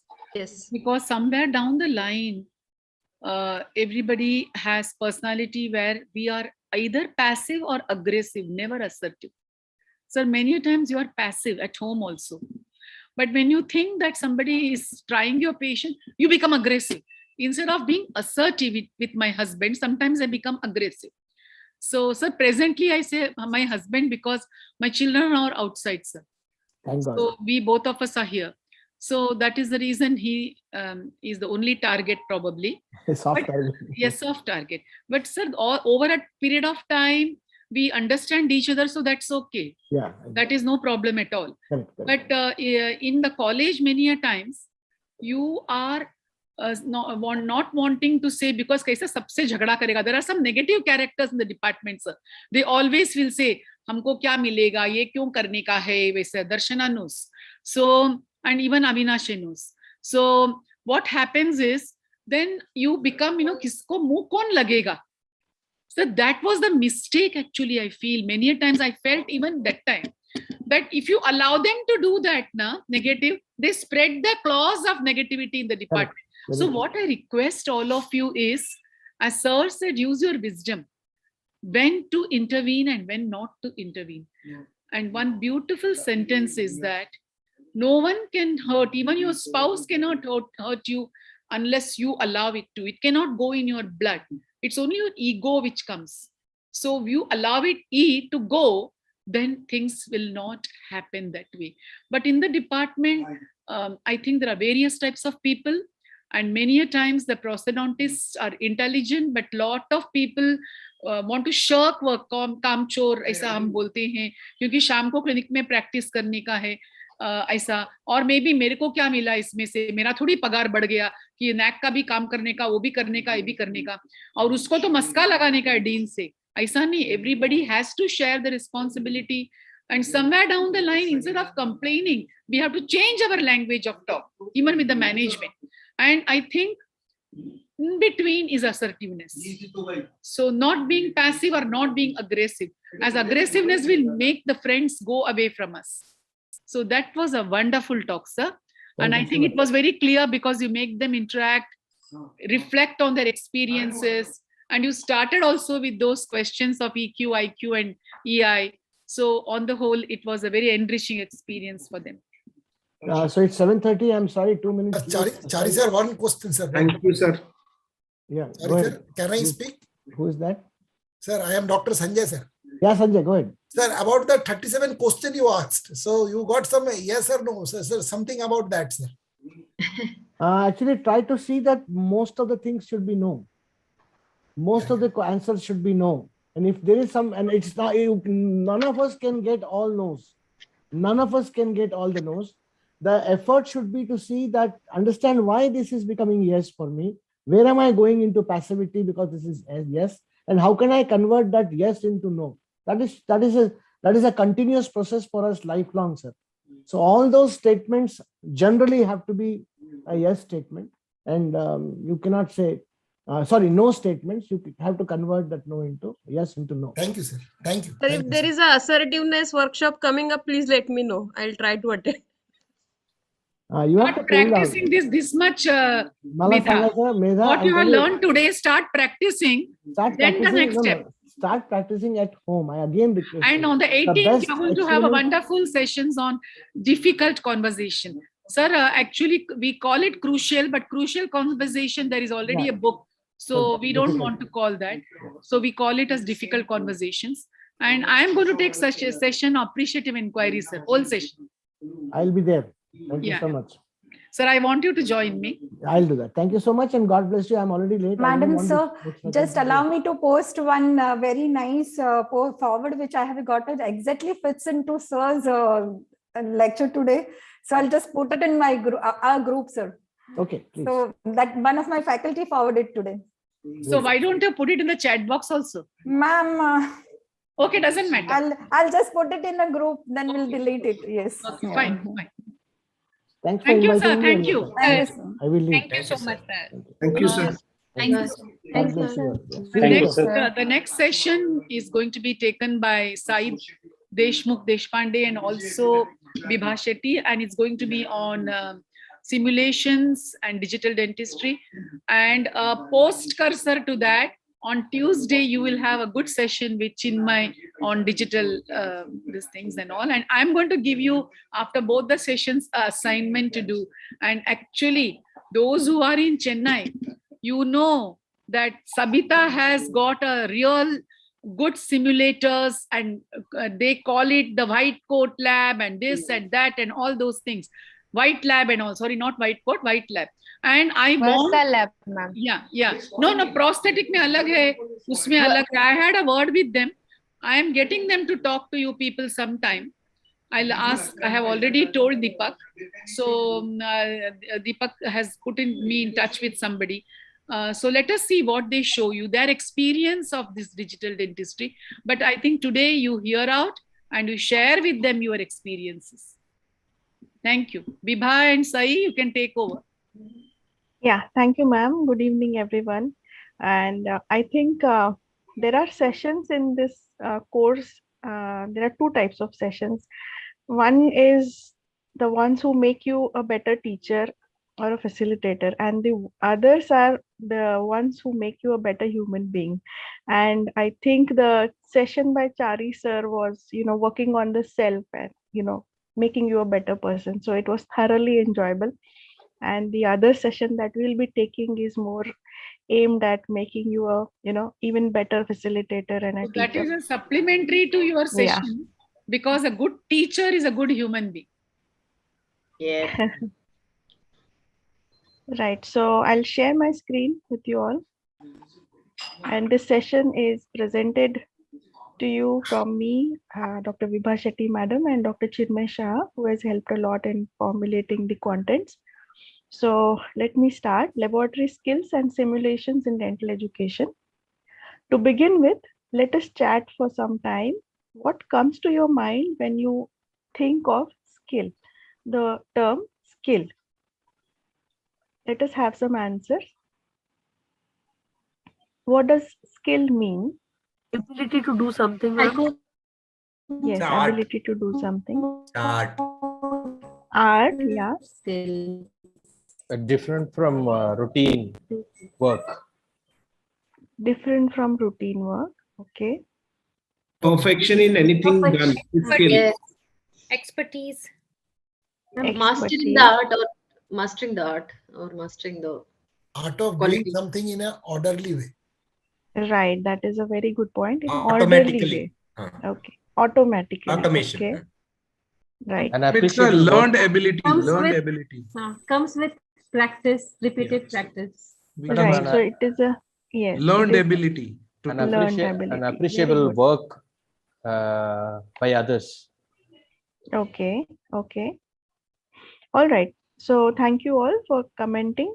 So skill is the ability to perform a task leading to a specific predefined outcome. All right, so we are referring to skill in henceforth with this definition. It is ability to perform a task leading to a specific predefined outcome. So there are different types of skills that we encounter with. First is psychomotor skill, performing a task, very, very important for us as dentist and prosthodontist. Then communication skills, team skills, including leadership skills, and cognitive decision-making skills when we are treating different types of patients. So these are different types of skills we are dealing with on a day-to-day basis. Now again, let us discuss what comes to your mind when you think of competency. What is a competency? To complete a task with precision and in the stipulated time, not taking too much of time to complete that work. Okay. To do what is expected. Capability. Okay. Capability. To perform in the right way. Enhancing performance. Ma'am, ability to do efficiently. Efficiently, okay.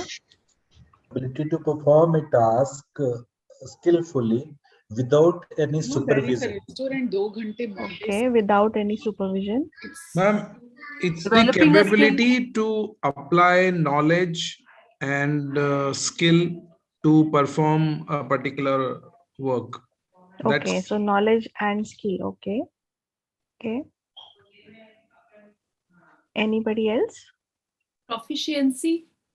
Proficiency. Okay.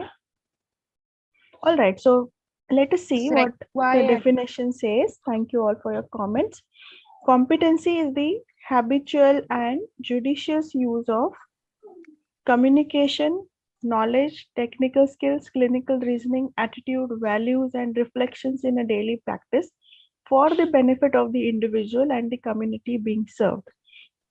So when we talk about a competent healthcare professional or a competent dentist or a competent prosthodontist, so not only one skill is there, there is an umbrella of everything. So it takes care of communication, the knowledge part, the technical skills, reasoning, attitude, values, the ability to reflect upon our own actions.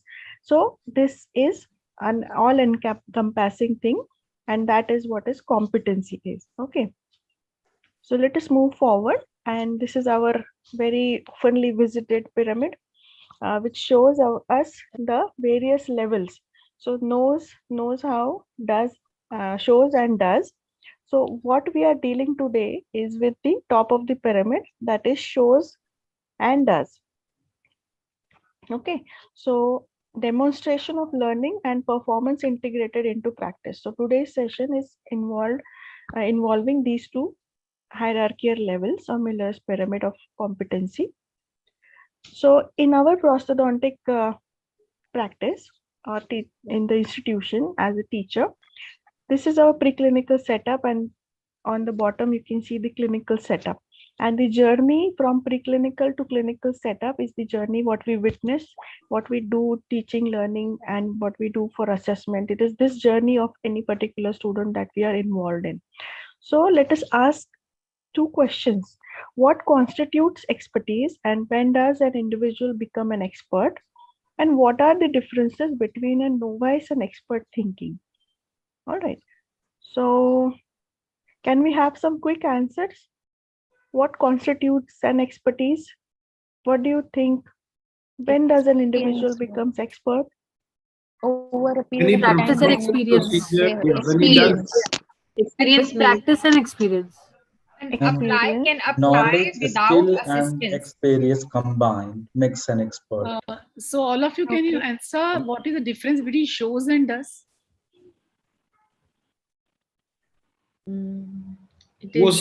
Some people only speak and they never put into practice. That is practice. In the pyramid of what we showed you earlier, we say shows.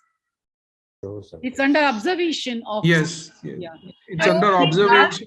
Whatever they have learned, they are able to replicate that. But does is they can apply it with their own thinking also, and they can bring it into the practice, I think. Okay. Ma'am, in shows, It they can does.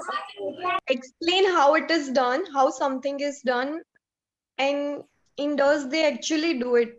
They are able to perform certain procedures. No, they can show on the simulations. They can first case of an impression. They can do under your guidance. They can show you.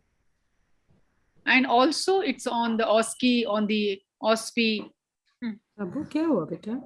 So just for an example, if we ask them in the preclinical to make an impression of the cast, the primary impression, the first step of any preclinical exercise is to make an impression on the cast and then show you.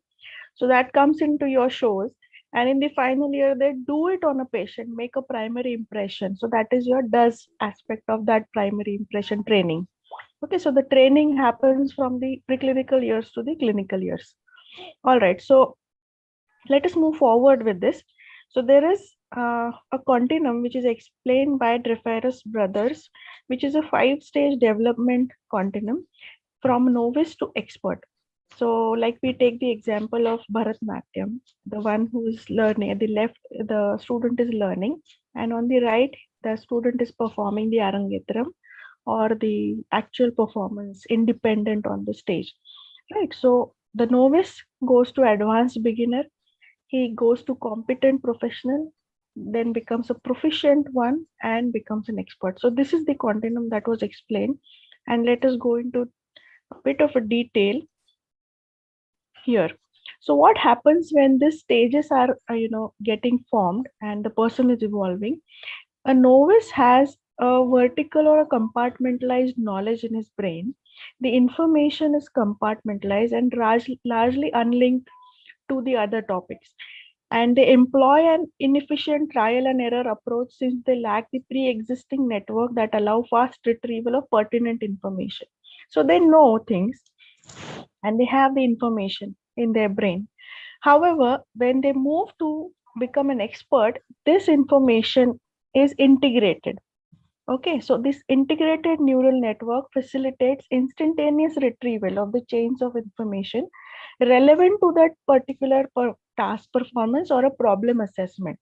All right, so you know that you have to use mucostatic impression technique for a flabby tissue. All right, as a novice, probably you know that there are 3 theories: mucostatic, mucocompressive, selective pressure, and you're not supposed to use mucocompressive for a flabby tissue. But what will happen if you see a flabby tissue, you do it for the first time and you correct your mistakes and everything, you have that experience, those neural networks are integrated. What neural networks? That how does a flabby tissue look? How to do a particular mucostatic impression and for which patient I should do it.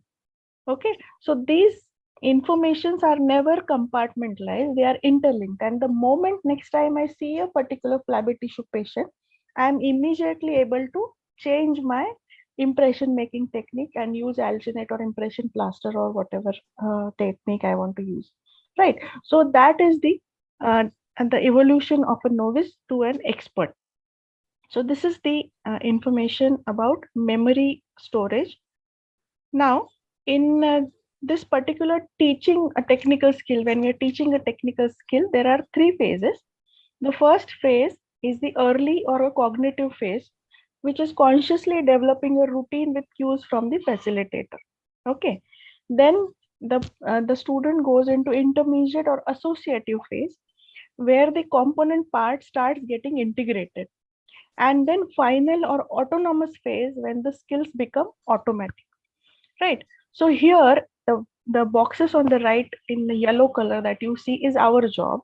Okay. So clinical relevance, if we provide during these 2 phases, early and intermediate, if we provide a clinical relevance, if we provide good feedback, constructive feedback, and if we give an opportunity for reflections, those phases are very much appreciated or very much effective for teaching learning. Okay, so if like and again the same example, if I take that mucostatic impression technique, if I provide a clinical relevance for learning that theory, if I show a particular case during my lectures or during the didactic session, then the association of that, when a particular patient is seen in the clinical setup, that is what we call as early clinical exposure. That clinical relevance will be very important for the learner and very helpful for him in skill development also. Then feedback and reflection. So when we go further in this session, we'll delve into deeper about this. The other thing which comes between intermediate and final phase is practice. The more you practice, the more autonomy or more proficiency you gain. Obviously, all of us will agree to this point. So coming to again hierarchy of skills training. First, the student goes and learns in manuals and textbooks about a particular skill. Then there are demonstrations, there are videos, there is learning in a simulation, and there is feedback. Then there is a supervised clinical practice with feedback. And then ultimately there is unsupervised clinical practice. Okay, so this is the hierarchy of skills training. So let us talk something again about expertise, like we discussed earlier. So what constitutes an expertise, one by one? So the first and foremost is pattern recognition. That is the ability to discern pertinent information, like we talked about just now, the flabby tissue. Okay, so flabby tissue, if I see and my mind doesn't work, that what treatment strategy I should change, then there is no use of that information in my head that mucostatic impression is for a flabby tissue if I can't associate with that patient. So pattern recognition. Then comes the knowledge retrieval and situation specific knowledge retrieval and useful for that particular case. Ability to maintain personal composure in decision making. Okay. Anticipatory guidance, that is ability to think ahead of outcomes and problems. Confidence even when the conditions are ambiguous and outcomes are uncertain. And ability to reflect upon performance and modify the behavior. So these are all the components that we as a teacher and facilitators are trying to develop in a particular students, and not only the particular skill per se. For example, if I'm only concerned about how well a person makes an impression and how well the borders are 2 mm thick and tray is not exposed, of course that is a prerequisite. But when I am training them from preclinical years to clinical years and that journey, I should keep in mind how they should develop these other abilities also, that they are able to discern things, they are able to recognize the pattern, they are confident, they are calm and composed, they can anticipate outcomes, they are anticipating the some errors, some limitations or some risks. So they have ability to communicate to patients, so ability to modify their behavior. So all these are components of expertise that we are going to train them for. So to answer your question, the question that we raised earlier, that how long it takes to become an expert, the most frequent answer is a conditional 5 to 10 years, depending upon many factors. So what are these many factors? Basically, very, very important few factors I am discussing here is the inherent difficulty of skills the individual is attempting to acquire and the frequency of practice. Now, suppose I am trying to acquire a skill of primary impression making, and probably it is not so difficult to do it. But if I don't practice it, if I just make one impression in preclinical time and one impression in the final year exam, probably I'll fail miserably. But if I increase the frequency of practice, then of course I'll get better at it. All of you agree with me. But if the skill is of a direct sinus lift and placing a graft and an implant, and I will immediately load it. So that is quite a different type of a skill we are talking about. So again, the inherent difficulty and frequency of practice. Then opportunities for increasing the level of challenge and responsibility in the work after completion of formal training. Okay, so if I am able to scale up the difficulty level, I'll become more and more proficient and competent and become an expert soon. And last but not the least is the availability of the mentor to serve as a coach and a role model. So if I don't have anybody to rectify my mistakes and guide me through the procedure, probably I'll take a longer time to go into that expert phase. So another very, very important question. What educational best practices can help our students acquire the mental capacities associated with expert function? So let us discuss that. This is the general principles. First is outcome should be predefined for the phase and level of training.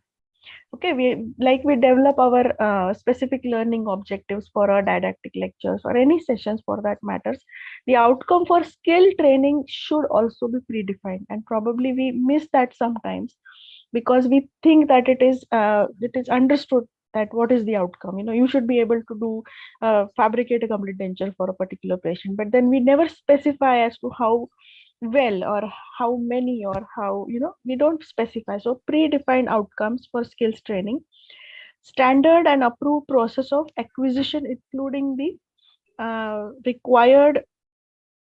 required steps that are clearly outlined. Again, I'm bringing in more objectivity when I'm discussing this with you, that skill training may be objectivity aana chahiye, that what are the outcomes, very specific measurable outcomes and specific measurable number of steps that are clearly written. And the learners are provided opportunity for progressively acquiring the skill under supervision in a structured format and in a non-threatening environment. Okay, so like in this example in the table, you can see that the student has performed the assessment without any error, can be certified for the skill, is grade A. B is without any errors that need to be with certain amount of errors that need to be rectified. So reassessment for the parts that have been performed incorrectly. B. C, that there are major errors and the reassessment of the whole skill needs to be undertaken. And D, that the student was absolutely not able to perform the assessment and again the reassessment of the whole skill. So this is the structured format that we need to formulate, we need to assess and then be available for feedback and reassessment. So this was about the proficiency development and opportunity for self-assessment and improvement again. So what are these opportunities? Again, I'm making it objective by showing you a table format. So if you name a skill, date of first attempt, date of second, third and fourth attempt with grade, name and sign of the teacher, with statement that I have received a detailed feedback on my performance, including errors and actions to be taken. So if this particular format we maintain, again, that will be very, very helpful in progressive learning of the skills. So to break here, I hope all of you have understood all this. Any questions? I'll just stop share for a minute. Any questions?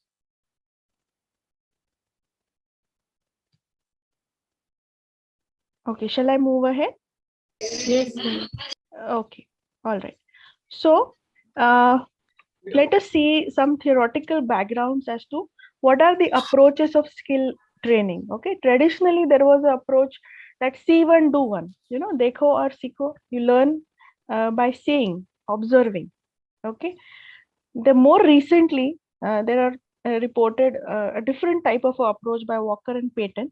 And Payton's teaching approach is a stepwise teaching approach that consists of step 1, which is demonstration. The demonstration happens without talking through the procedure. It is a silent demonstration given to the student for developing a mental picture of the skill and how it looks like when it is being done correctly. Okay, so this image is important for the students to evaluate their own performance when practicing the skill. So this is step 1, that is demonstration. Step 2 is deconstruction. The preceptor then repeats the procedure but takes time again to detail out, describe each and every step in the process. Okay, so this is the second round of reinforcement with description. Earlier it was a silent demonstration. Now it is a descriptive demonstration. And this will help the students to see how each step fits into the optimal sequence and will allow time for the students to ask questions or seek clarification step to step. Okay, so here there is an interactivity which was not there in step 1. Now, step 3 is comprehension, where you make sure that whatever you have taught has been understood in that particular fashion. So you have to talk the students through the skill. So they are now talking and telling you what they have understood in their own words. So you have to ask them to describe step by step how to do the skill, and you have to make sure that they have understood it well. If they commit certain mistakes, again you have to go back to demonstration and description and make sure that their errors are corrected. And then the last step is of performance. After they perform the skill, there is a step of providing a feedback or coaching as per the need. And following a successful attempt, the students should continue this until they reach a desired level of proficiency. So this is the patents approach, which is very, very different from simple C1 do 1 approach. So this is a stepwise approach in which first is demonstration without talking. Second is deconstruction with detailed description. The third is comprehension, that is this feedback from the students in their words. You are again repeating the procedures. They are repeating to you and you are listening and correcting the mistakes. And then there is a performance.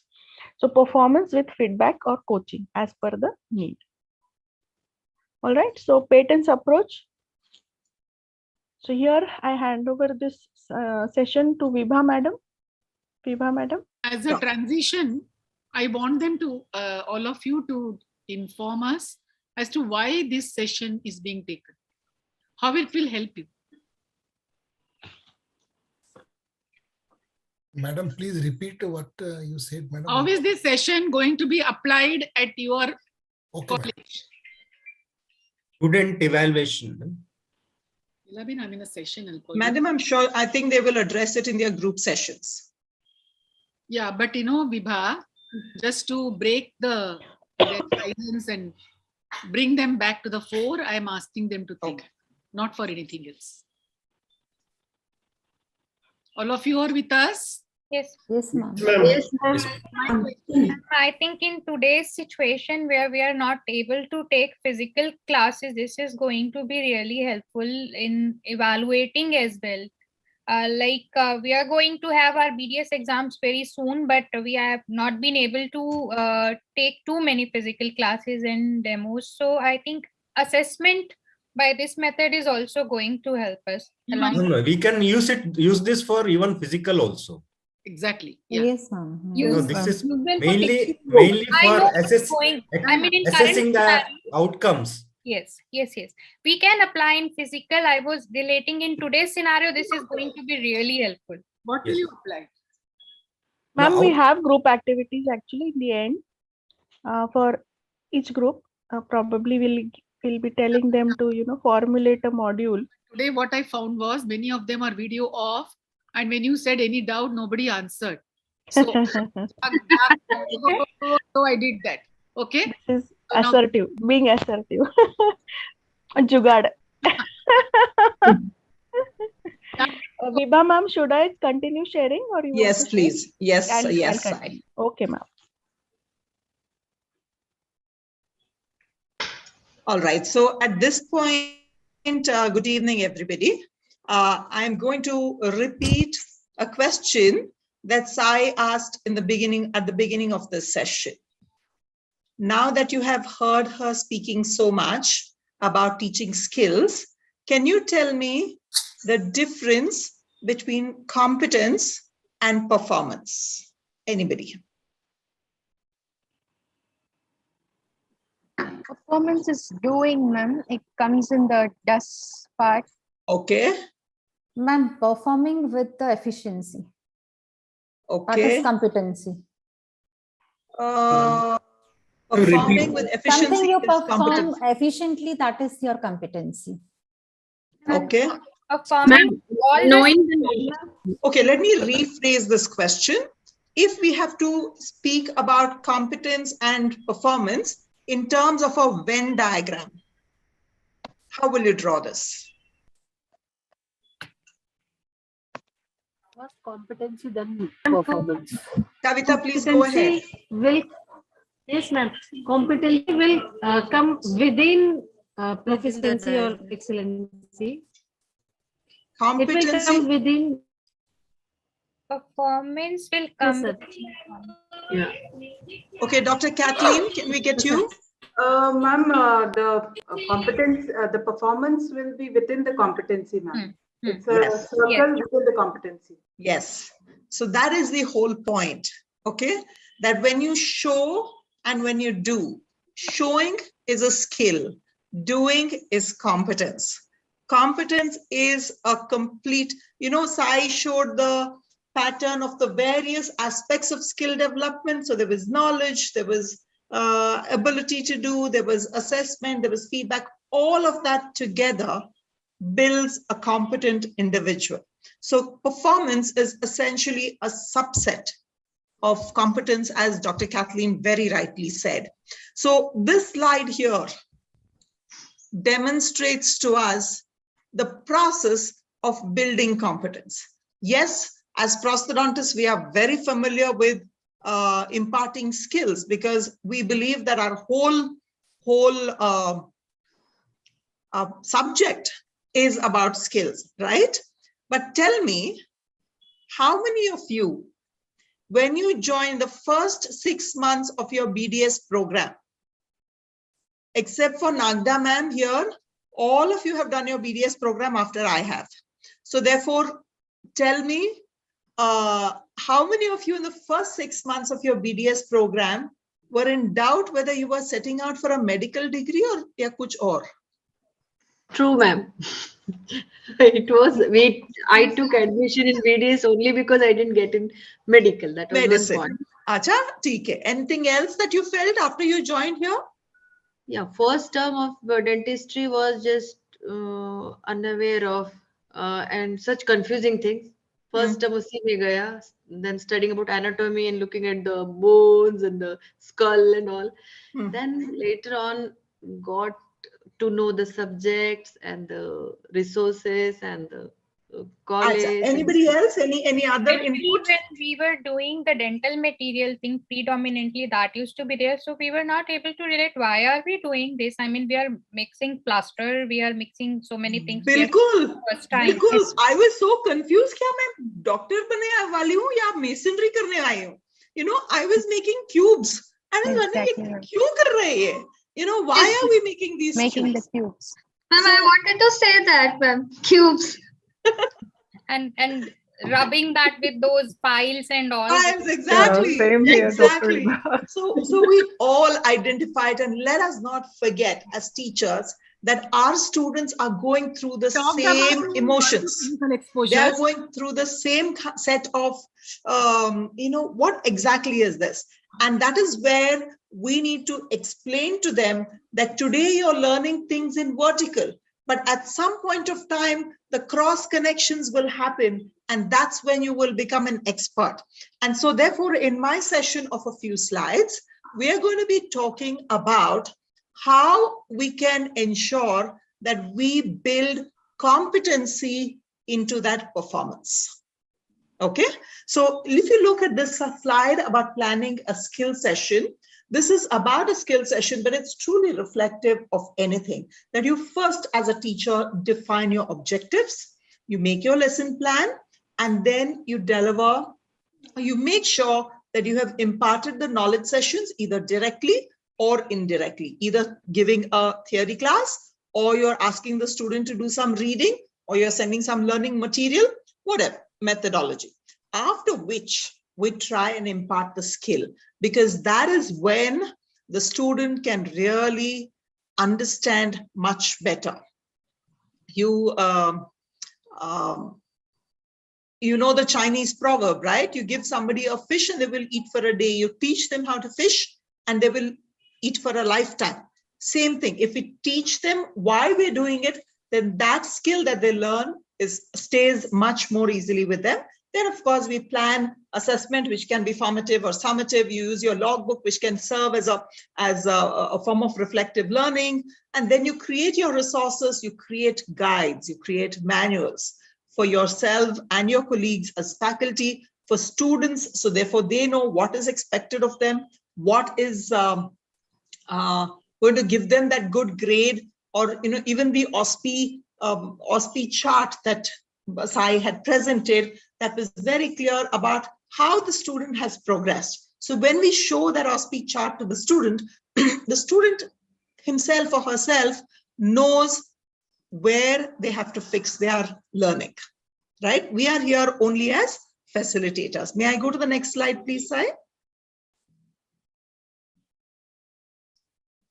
So you'll have this, you're trying to be as systematic as possible. So you will make sure you have the lesson and how many learners. So therefore, are you going to have a large group session? Are you going to have a small group session, etc.? Whatever we did in the previous classes. What are the objectives of the session? What kind of method are you going to use? Are you going to do a team-based learning? Are you going to do a mud pie? Are you going to do think, pair, share? Whatever method that you're going to use.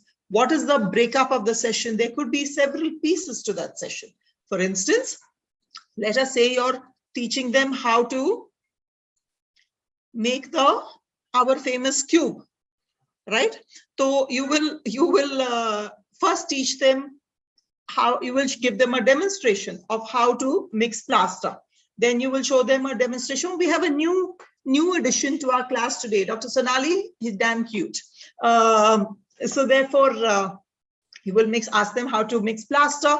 Then after that, you will ask them to do it. You will ask them to speak about it as they do it. They will prepare the cube. Then what you can do is you can change the water powder ratio, ask them to do that. Then you tell them what happened.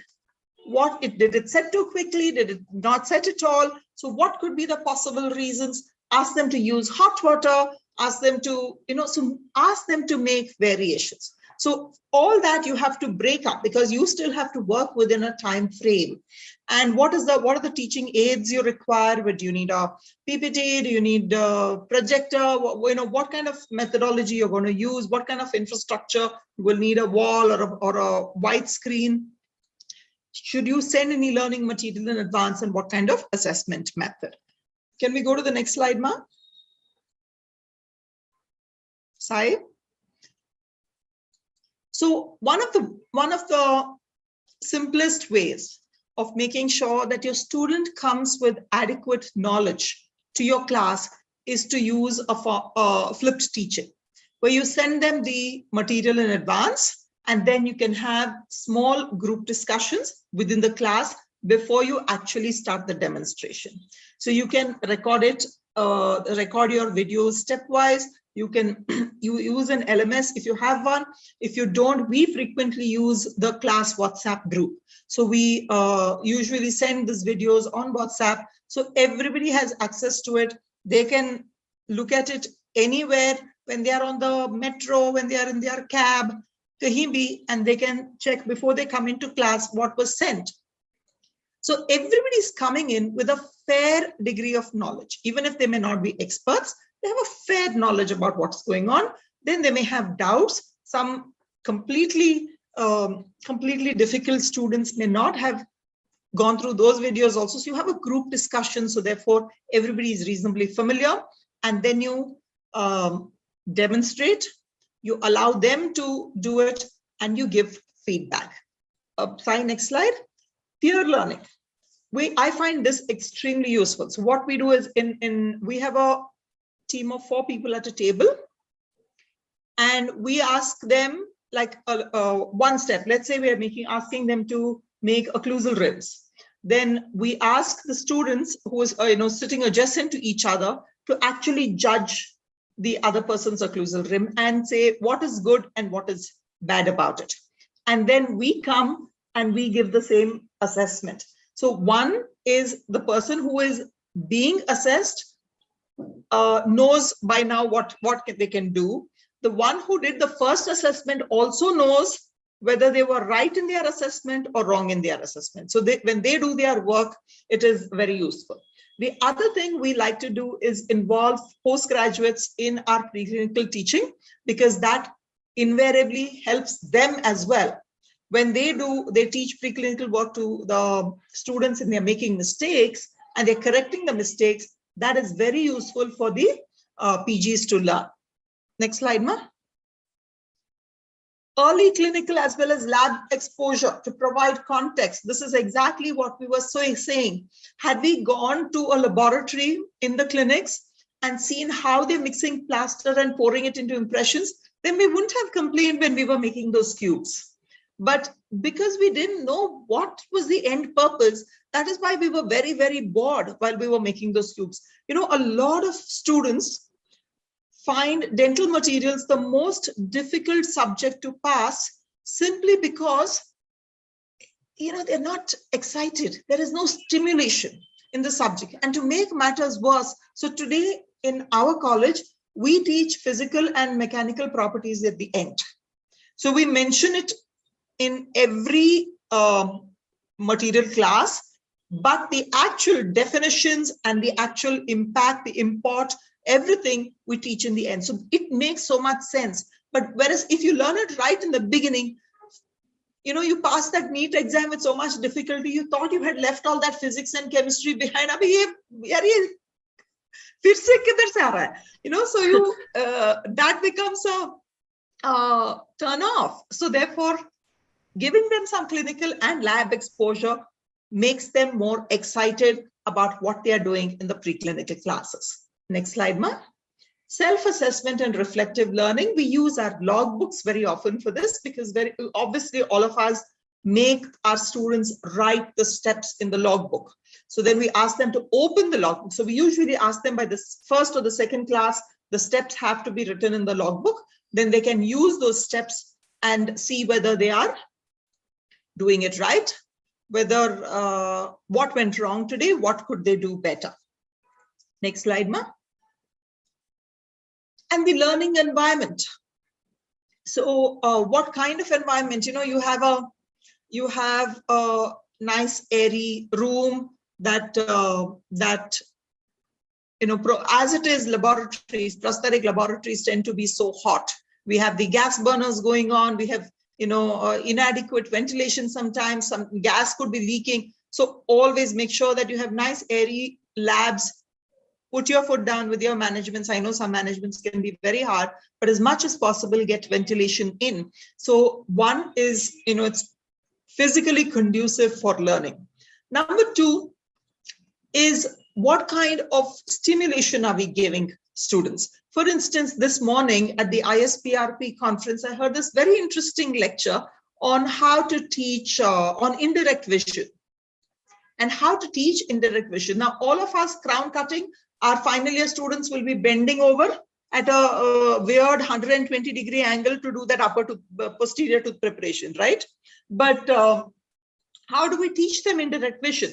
So there was a suggestion that came from this doctor, very innovative, I thought, from Davangere, who said that you keep a piece of paper that is at right angles to the mask, within the mask, okay? So it's firm, but it will not allow the student to look down.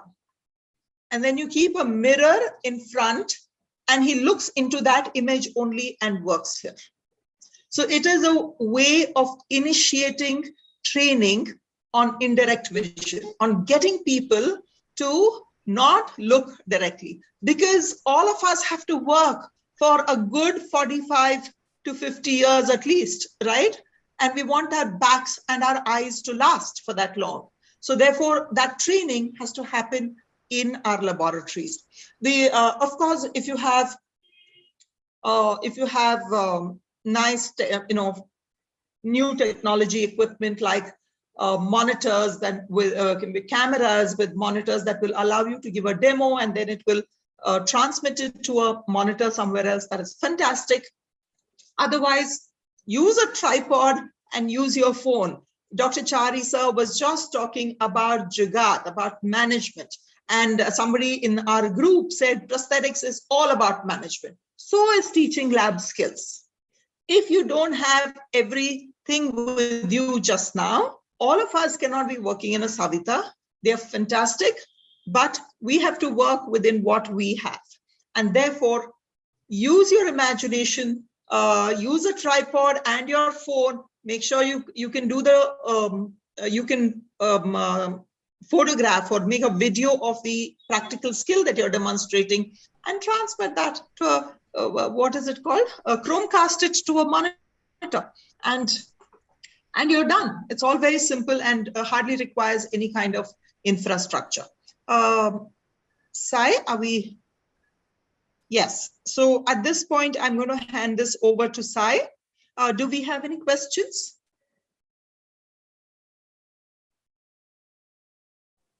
No, ma'am.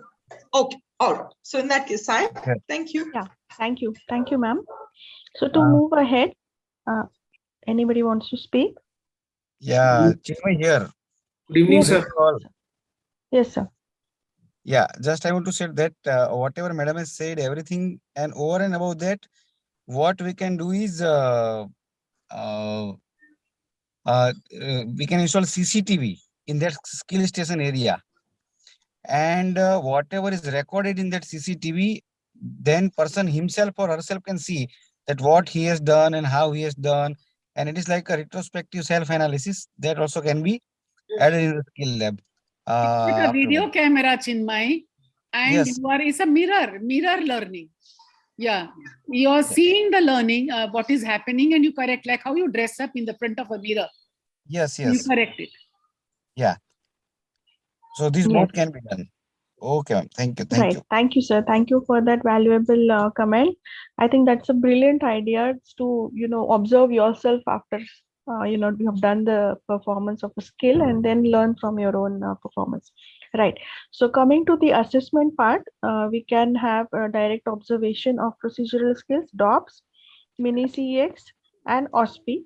In OSPI, we can be creative and we can keep various patient scenarios and we can keep models with mistakes, and such stations could be incorporated so that we make sure that they have learned the skill and they move to the expert function very quickly.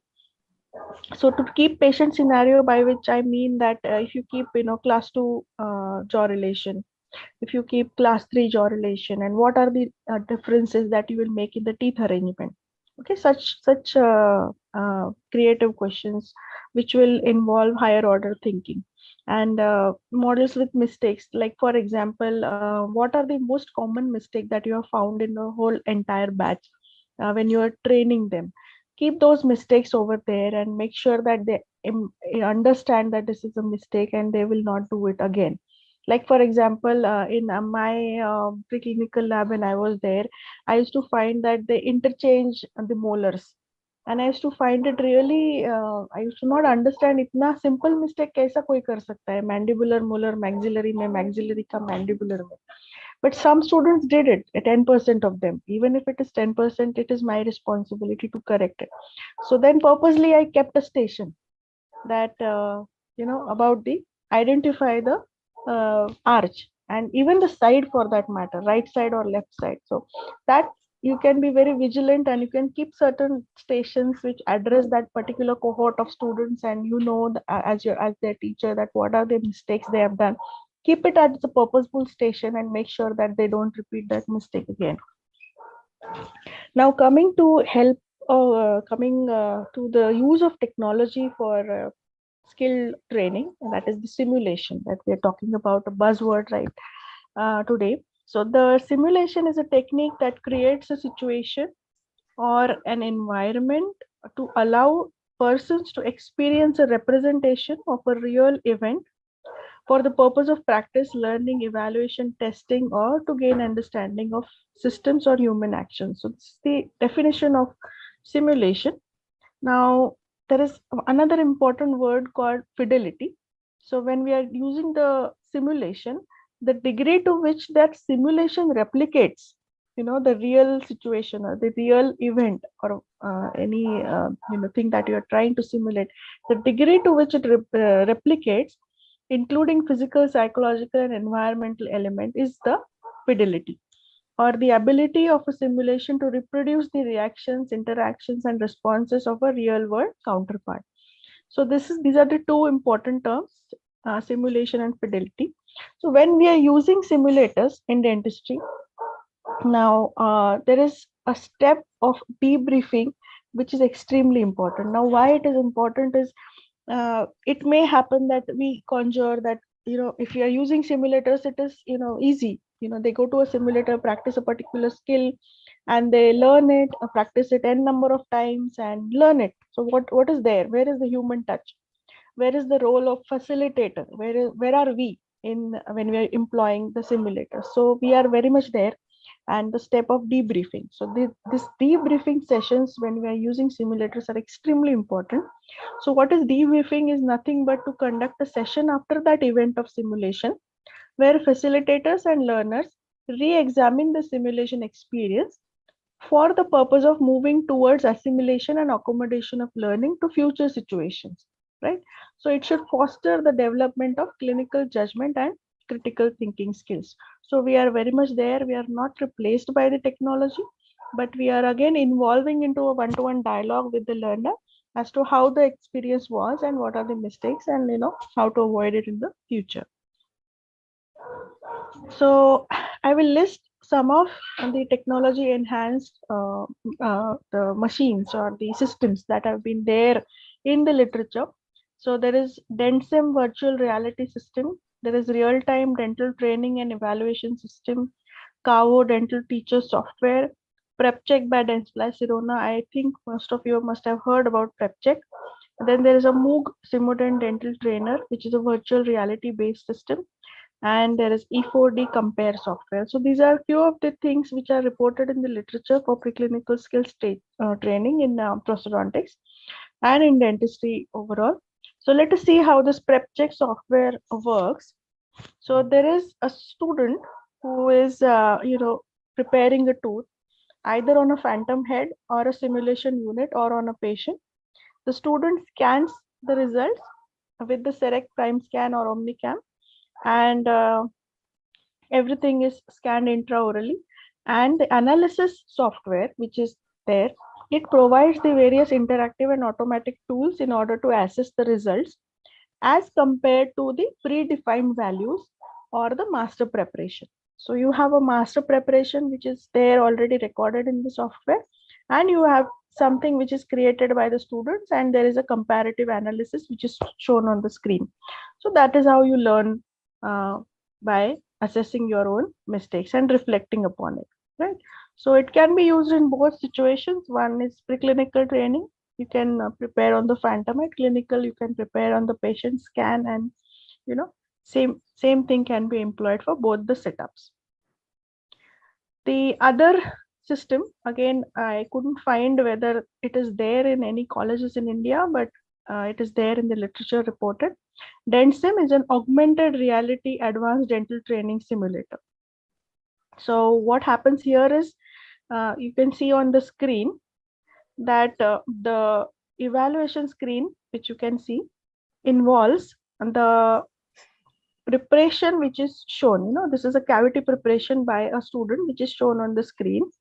And again, there is a optimal preparation which is already there fed in the software. So again, the student learns by comparing. Okay, so you can see here in the phantom head, the student is preparing. Okay, and while he is preparing, the signals are sent here, and the preparation is shown in juxtaposed with the ideal preparation. So this is how, while doing, he is getting the feedback as to what is going wrong, or wherever the modifications are required. So this is one. The other one is a Moog Simodent dental trainer, which employs the haptic technology. Okay, so haptics is a science of applying touch and tactile sensation to control the interaction with computer applications.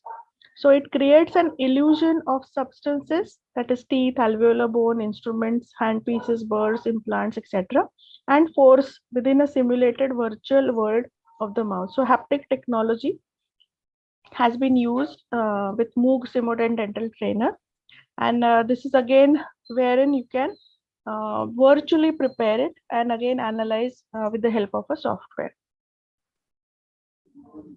Then there is a robotic patient for simulation. So this is a robotic patient or a dentaroid. You have a dental patient who is a robot, and you have easy to control, control panel. You can see it is very easy interface, custom made instructions for intuitive operation of the robot, and there is various grading systems are also there. So in detail functioning of this robot is out of purview of this session, but then again, you should know that there is something called as a dentoroid, and he is used for the simulation training. Then there is some reference I could find in Indian Institute at GDC Mumbai in the Department of Endodontics. They are using this particular simulator unit for preclinical teaching in conservative dentistry.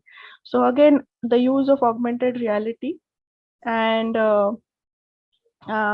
the simulator unit, you can see it on the screen, and again you can compare what is going on with the standardized preparation and correct yourself.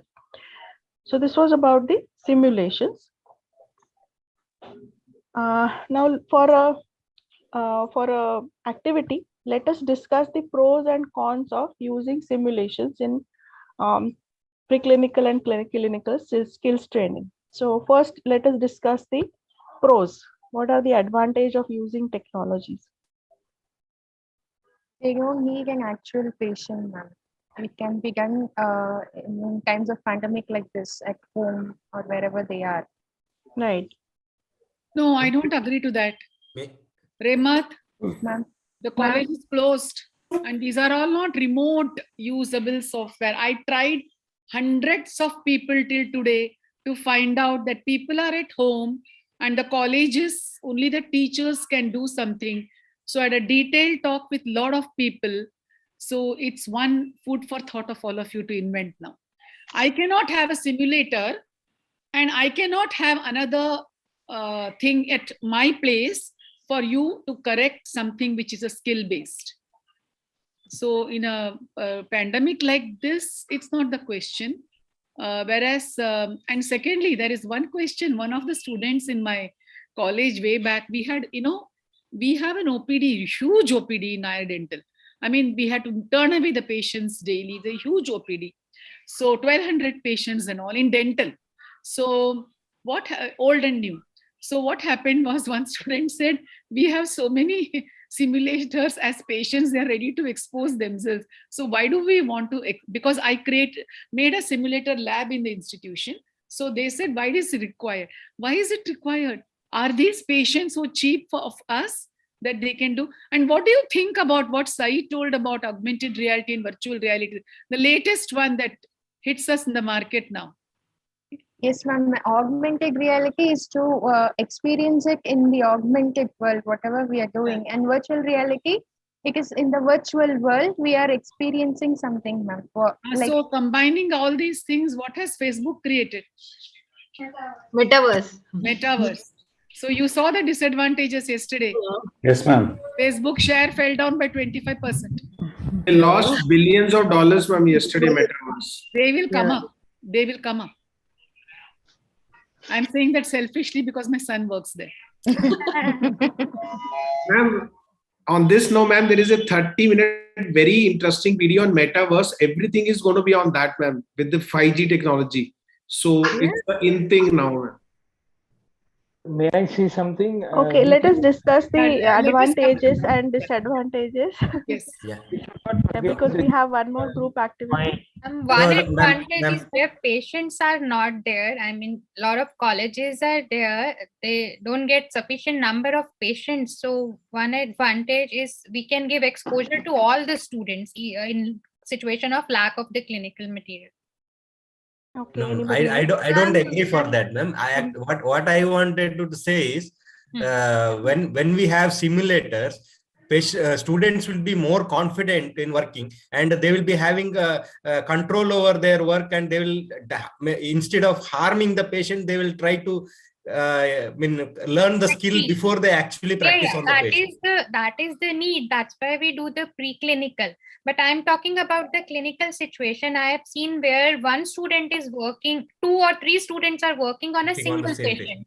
Right. So how are they going to learn the skills if they don't get adequate number of clinical material, if they don't get the chance to make a denture or do the cavity preparation? So where real patient material in the clinical scenario is not there, not as a substitute of the preclinical, but after preclinical also, I guess.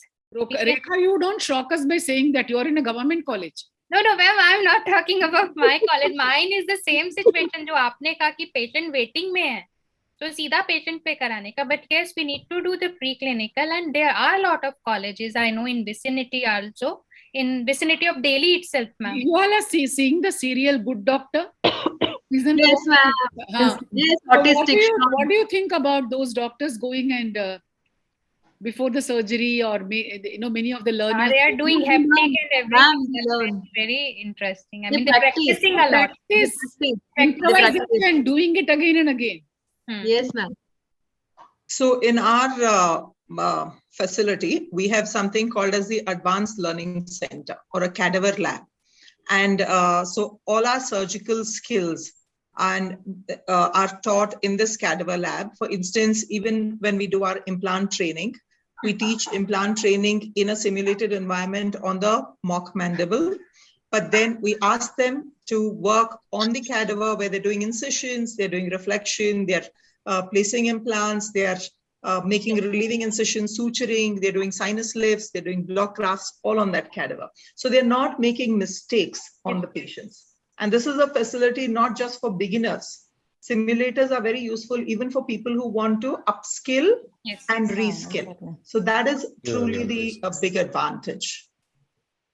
In fact, Vibha, the orthopedic people have all the time cadaver training only for knee implants and Correct. Implants. Correct. So you can try different approaches here without harming the patient. If I want to try something in the pandemic, you cannot use it, but because there, if the person is doing, you don't have a remote control with him. That still has to come as an invention. Yes, ma'am. Right. So let us quickly summarize the benefits. The most important is patient safety. Risk to the patients and learners also are avoided. Undesired interference is reduced. Tasks and scenarios can be created on demand. Tasks can be practiced repeatedly. Training can be tailored to certain individual specific needs.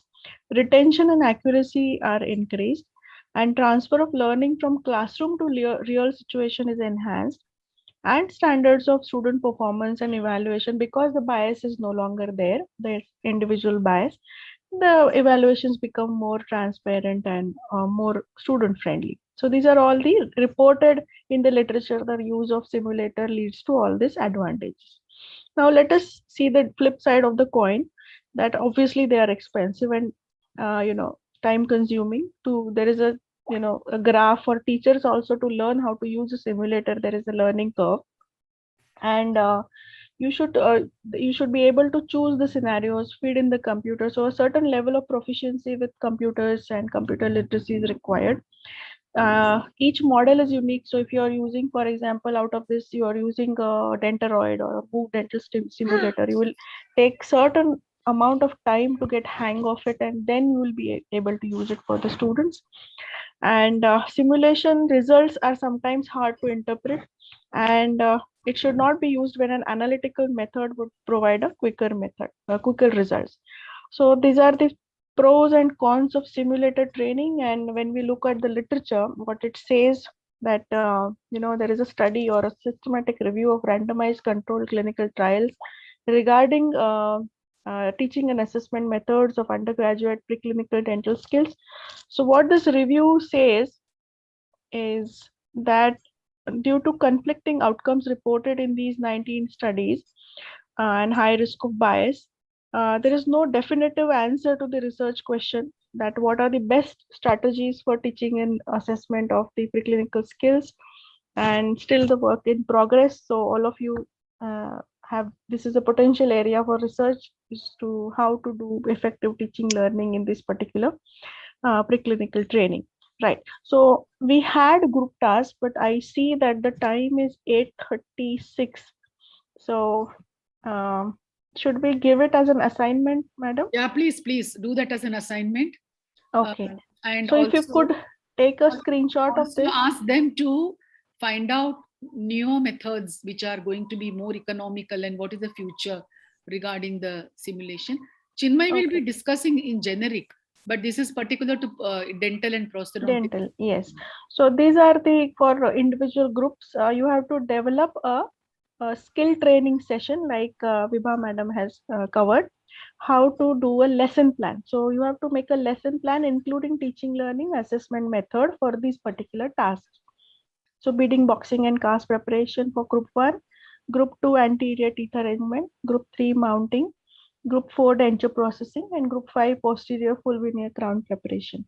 So all of you need to develop a lesson plan with teaching, learning method and assessment method and submit it as an assignment.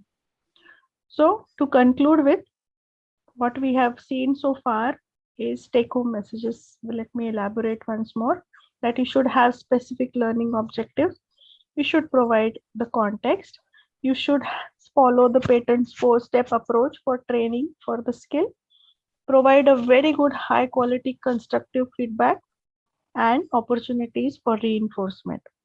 So technology enhanced teaching, learning and assessment tools also can be used, but never as a substitute, but always as an adjunct to the traditional teaching learning methods to complement the teaching.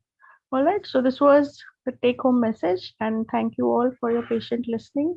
Thank you Vibha ma'am and Chinmay sir for being there in the session with me. Any questions? Can you elaborate on the assignment, ma'am, please, little bit, what we have to do? I'll post it in the group what she has given. I clicked the picture.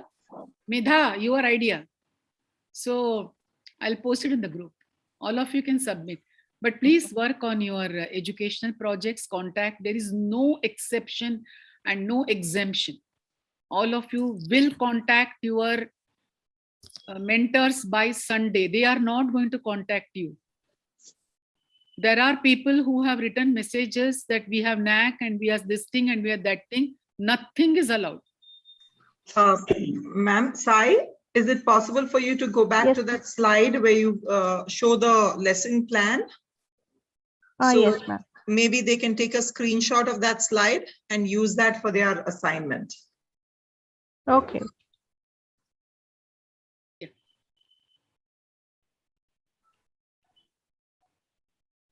Sai, you can even post it in the Yes, ma'am. I can post in the LMS. Huh? Yes, ma'am. I'll post. I have taken. Okay. And with permission of our both the mentor, am I audible? Yes. Yeah. With the permission of both of you and Sai, should I post a skill module of NMC? तेरा session के बाद करना. तेरा session लेगा ना Tuesday को, उसके बाद करना. Okay. See, skills in NMC are given 4 skills. Can you tell me all the 4 skills? Chinmay is here. The first one I will say is communication skills. Cognitive, psychomotor. Then communication. Cognitive, communicative. And communication skills. Oh. Last one. Leadership skills. In other words, team learning, team building. Yes, team building. Yes. E-learning and everything will come in the within. Team. Yeah, it's a tool. Yeah, it's a tool. So NMC has given it very nicely that these are the 4 areas we need to build. And Vibha madam talked about why I made this cone. I did discuss this with you in early clinical exposure. Yes. I was quite shocked that I'm asked to do this and I'm asked to do that, but I didn't know there was no reason for making a square or a cube or something like that.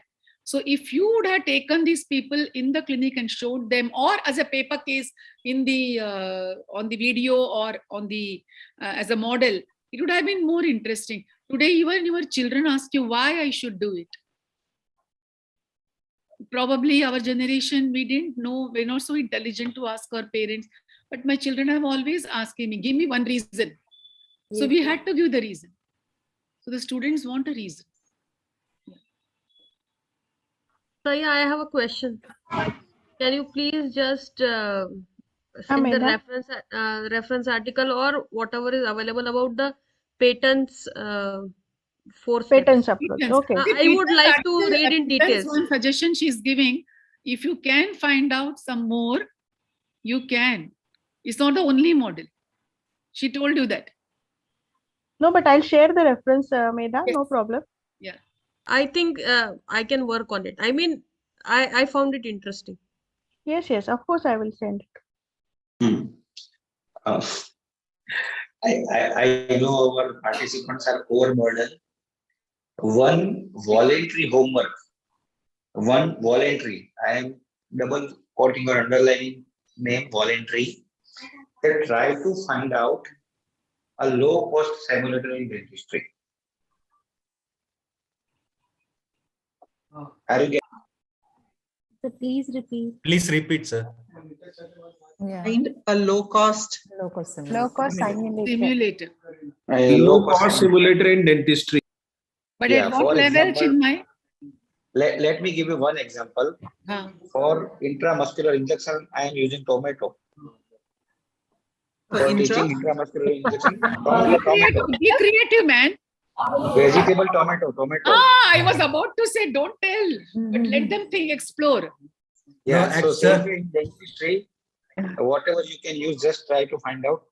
So, and first number will be given as some gift. Sir, actually, I have tried this once for sinus lift. You means remove all the inner part from the egg. So remove everything, the yolk, everything. Then empty eggshell. So you can open from one side with all the bone opening. Then you can just tap onto that. It will come from inner side as a peel. So it will whole thing will go down, peeling out. It's a very good exercise for sinus lift. And also for suturing. Yes, Suturing, You can have a sponge and cut the Macintosh and different types of suture, especially for the implant sessions, they teach you that way. I have done that. Horizontal and This is what I use, man. Simulator. I use this simulator. All the layers are there. What teaching? We are talking of absolute creative and simple made by you. Okay, ma'am. And then also, see, go step by step. First, what you can think of innovation and very economical, then go where the Indian manufacturers are giving, and so go step by step. Madam, one model is there. One model is there from Nissin, as Madam has shown, Dr. Sai. That model has got all the layers like teeth, bone, and all the CBCT of that model is available. You don't need a patient. And the student can actually learn by seeing that model, that this is how the D1, D2, D3 bone looks like. And the CBCT is given. Nissin has got a lot of simulators, ma'am. Nissin, as ma'am showed. I use quite a lot of during teaching, ma'am, that one. Yeah. So, ma'am, we used to collect different types of woods, ma'am, for the teaching the bones. Oh, great. Like the solid wood and the pine wood, all that I used to collect and use to teach students, ma'am. You can use an orange to teach microsurgery.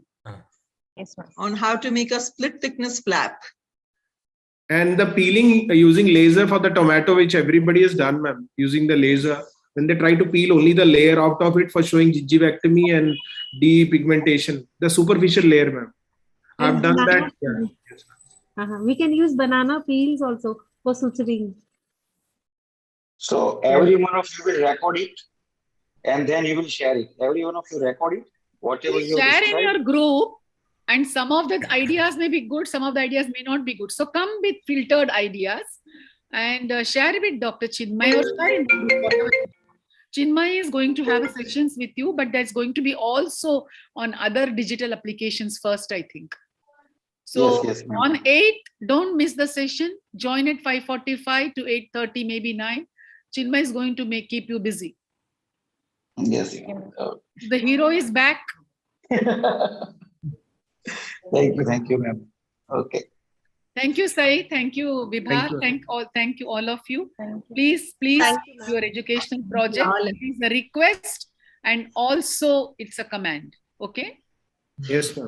Thank you, ma'am. Thank you, everyone. Thank you, Vibha, ma'am. Chinmay sir. Time, ma'am. Thank you so much. Good night. Thank you, ma'am. Thank you, ma'am. Thank you, sir. Thank you all.